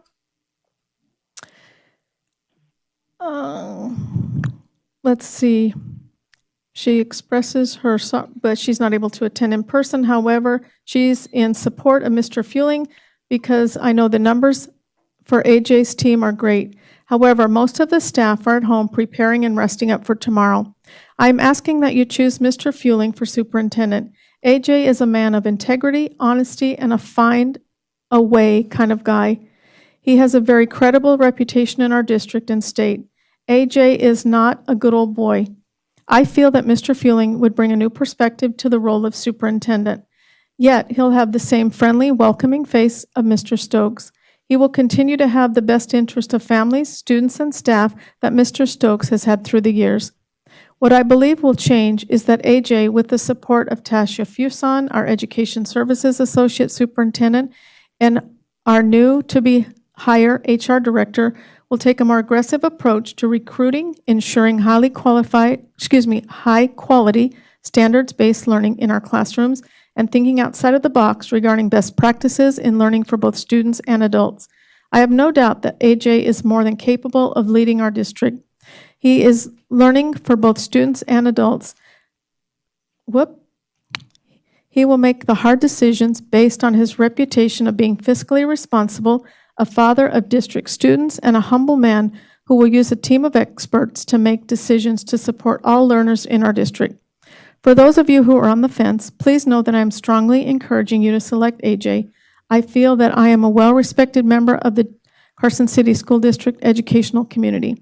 Please know that I am 100% in favor of AJ. If I felt that we should go with someone from outside the district, I would say so. Please vote for AJ. This comment is from Erica Meisler. She's a 5th grade student at Empire. 5th grade teacher. Hello. It's getting late, people. Ms. Meisler's been a teacher within the district from the start of her career in 2012. I feel that Mr. Fueling is the better choice to become the next superintendent of our schools. Mr. Fueling has more invested in our schools than Dr. Goldhart. Mr. Fueling has chosen the Carson City School District to educate his own children. Mr. Fueling has served as the district's Director of Fiscal Services, during which he has had to navigate some very tough waters due to the state's budget. Mr. Fueling has also been filling in at Carson High School this year for the AP Macroeconomics class, during which he meets with students for the first 20 minutes of each class. As an employee in the district, this is what I want in our next superintendent. I want someone who is dedicated to the community, willing to step in with the true all-hands-on-deck philosophy, and supportive of the work that all staff members put in on a daily basis. Mr. Varner, I'm going to refresh one more time. Yes, go ahead.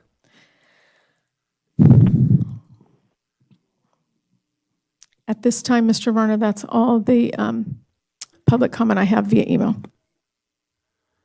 Okay, seeing no more online public comment, we'll go ahead and close public comment at this time. And we'll open it back up for further discussion by the board. Mr. Walker?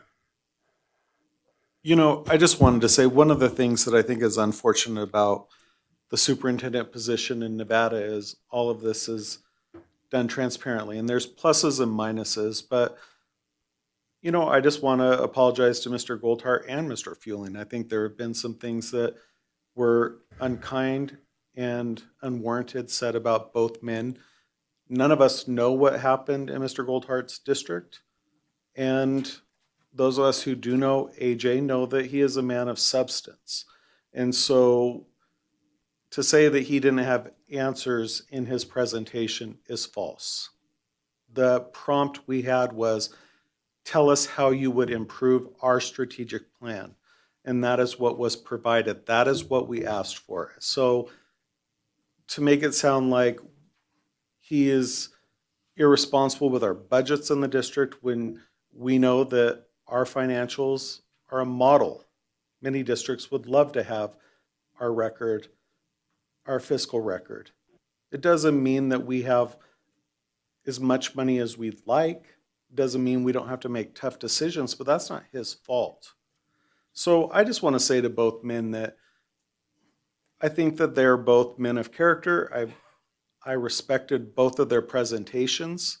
And so I think that if you have strong opinions, that's fine. But we're hiring a candidate. So we look at the strengths. We're not tearing down somebody. This is not what the process is. Both of these are good men worthy of this important job.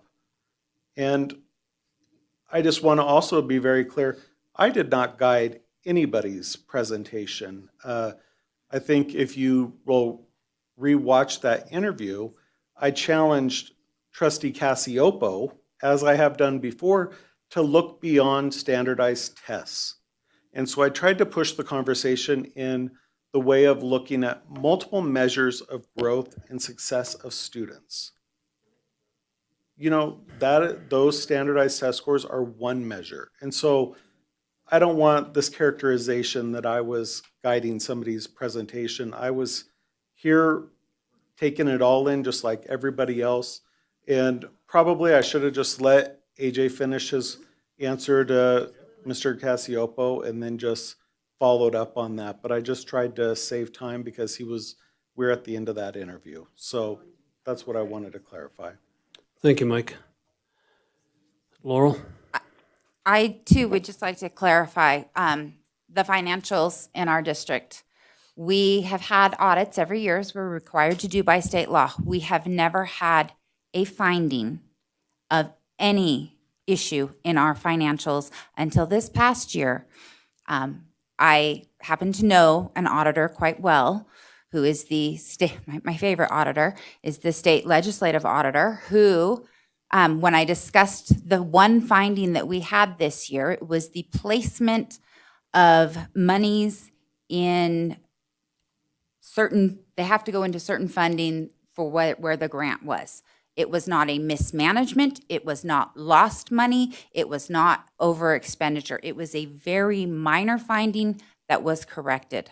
The financials in this district have been sound and continue to be sound, and I am not concerned in the least with one minor finding by our auditors this year that has been corrected. I'd like to put that out. I also, I apologize for my shocked face with that first woman who gave public comment, but when she said the children are not being taught, I was in the schools, I was completely shocked because I have 5 students in the school, 2 of whom have graduated, and I can assure you they have been taught and they have been taught well. They are learning things. I have one taking calculus and I have no idea how he's learning what he's learning, but he is learning. And I feel for our teachers in our district because I know how hard they have worked and I know that they've worked under extraordinary circumstances and they are doing the very best that they can. So I apologize for having that shock, but we are teaching the students, we are teaching them the Nevada academic content standards. We are required by law to do so. One of the things I'd like my fellow trustees to consider, comment was made that we will still have AJ, that we will always have him if we choose Dr. Goldhart. I don't believe that is a guarantee. Mr. AJ is a very valuable resource that many districts in this state and other states would love to acquire. There is also something that happens in education when new leadership comes in from larger districts. They tend to want to replace the district staff and they want to bring in their own people and surround their own people with them. So I don't think that we can say we have a guarantee that we can keep AJ. I think he is an asset to our district that is a risk I'm not willing to lose. That is one of the things that I think is important as we're looking forward with that. I'll probably think of something later on. Thank you. Lupe, you have any comment? Don? Stacy? Or I can go to Joe first if you want. Joe, are you still there? Yeah, I'm here. Can you hear me? We can hear you from above. You know I have a comment. First of all, I want to thank the board. I mean, all 7 of us, this is not easy. And so I appreciate everybody's opinion. In the end, we may not all agree in terms of our vote, but I think we all agree that we want the same for our district. And I really appreciate every one of you. It's not easy. And in the end, it's up to us 7 to make a decision. Certainly, I appreciate all the public comment, whether it's in person or remote. Trustee Walker and I, we never have exchanges, but so we both have opinions, and sometimes we don't agree, and that's the way it should be. If we all agreed, then we'd be a rubber stamp, and we're not. And so I want to thank Trustee Walker and all of you for all your opinions, because I think it's important. When we look at some of the comments that were made, there were some good comments that were made by the board and by the public. But I did want to clarify a couple of things. It's come up a few times that, and you know who I threw my hat in for during this whole thing, but with respect to Mr. Fueling, we talked about a $36,000, for lack of a better word, error. Mr. Fueling, in my opinion, is brilliant. He's very good at finances. He's a fantastic CFO. He could potentially make a fantastic superintendent. And when we look at a one-time $36,000 timing error, if you will, based on a $60 million budget, just for those who maybe don't do math, that's 6/100ths of a percent. Anytime you make an error, it's an error, and I get that, but let's be fair. That was pretty minor, and that only happened one time. And if you don't believe me, go back to our annual audits. I mean, the folks that do our audits for us constantly praise us, and I certainly don't need praise, but they praise Mr. Fueling and our district for doing an exceptional financial job. And so hats off to Mr. Fueling. It's not an easy job. We heard comments about Carson City School District is unique. I agree. I think we are. But I think every district could say they're unique. I heard somebody else say students and teachers are broken. I don't know about that. I think there's some challenges. I think some of our teachers are certainly stressed or fatigued and whatnot, and we need to do something about that.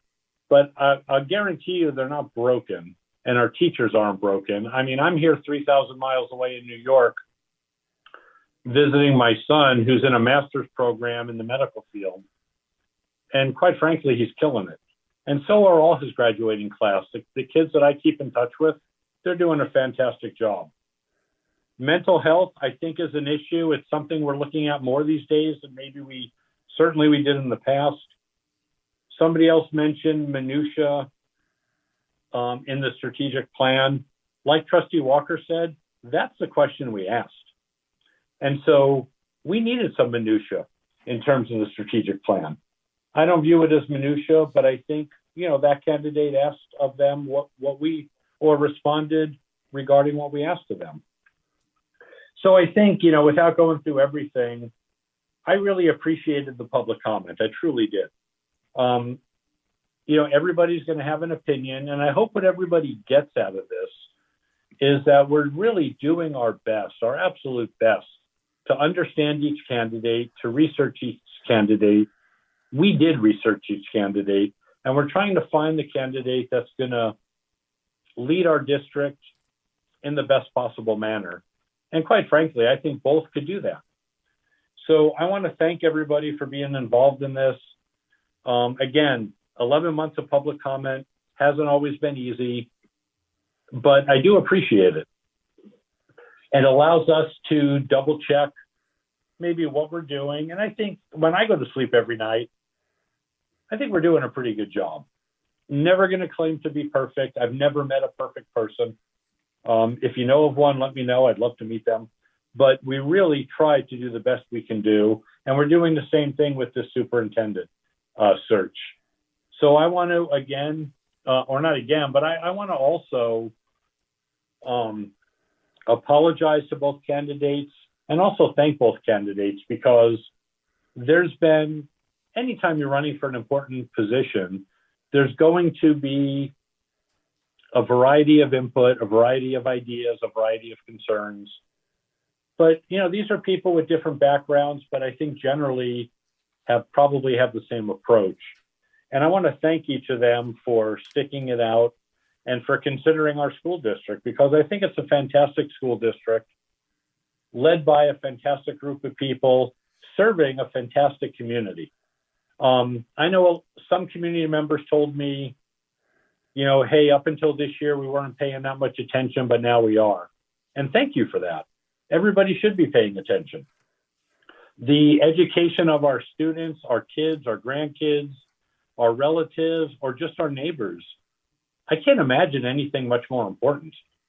So thank you for everybody for being involved in this. And please know, whether you agree with our decision or not, we're really doing the best we can, and we're going to try to make the best decision we can. So thank you. Thank you, Joe. Stacy? Well, that didn't make it any easier listening to the comment and everything.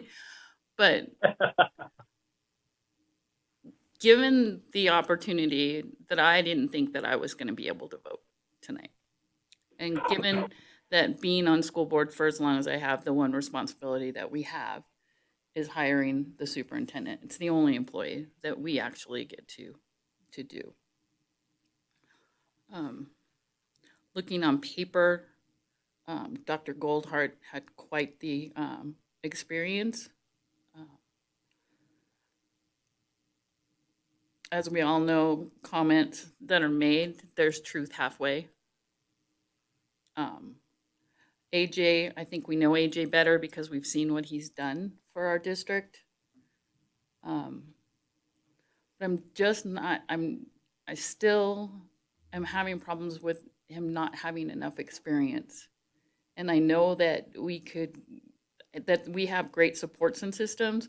I mean, I've been the biggest proponent on helping our paraprofessionals become teachers, our teachers become administrators, our administrators becoming district office directors. As far as a succession plan, we have associated superintendents. We've done that before. This is the one time that I know of since McKenna and Kroll were on this board that we opened it up and got outsiders. So as difficult as this decision is, I am going with my gut with more experience with Dr. Goldhart. It's not a football game, don't clap. Yeah, let's, you guys have been very, very good tonight. Let's just continue that. Thank you. And then I hope that the remarks that Mrs. Sarum brought up too is that I hope that we do this like we've done everything else on this board. We give our opinions, we listen to each other, we respect each other's decisions, but when this board makes a decision, we all back what that decision is and we go forward. That's the only way that we can do keeping the kids first. Thank you, Stacy. I agree 100%. We will all come together and we'll continue to work as a group and as a team. What I'd like to thank everyone in the audience tonight and all the other online comment. Thank you for the way you conducted yourself. It was very, very nice. And we just truly appreciate it. And we thank you for it. At this point, I'll go ahead and call for a motion for who we want to select as the next superintendent. And we have 4 for Dr. Goldhart, and then 3 who have expressed interest for Mr. Fueling. So if someone... Rich, can you hear me? Yes, Joe, go ahead. I don't know if it's the right way to do it, and so I'm open to suggestion. But given that we're probably going to be a little split, do we call for a motion with a vote, or do we just do a roll call and then do a motion? I'm just asking. I'm not. Yeah, Ryan's going to answer that advocating. for us. I think a motion is appropriate, a motion and a second, and if you want to do a roll call vote, that's fine. Okay, thank you. Thank you. Call for a motion. I move that the Carson City School District Board of Trustees select Dr. Goldhart as the superintendent of the Carson City School District effective July 1st, 2022, and the district and the board, and direct the board president to negotiate the contract within the previous approved salary range and bring a proposed contract to the Board of Trustees for final approval. Thank you. Do we have a second? Second. Second by Loopy. All in favor? Or I guess we should ask for a comment again, right? No, we already did. That's right. We already did comment. So I'll just call for a vote. All in favor say aye. Aye. Aye. Aye. 4 ayes. Roll call. All opposed say nay. We have 4 in favor and 3 opposed. Motion carries. I'd like to congratulate Dr. Goldhart. AJ, it was a very difficult decision. I lost a lot of sleep over it. That's all I can say. Thank you. Okay, at this time, we'll move on to the approval of the consent agenda, and this is for possible action. You want to make a motion?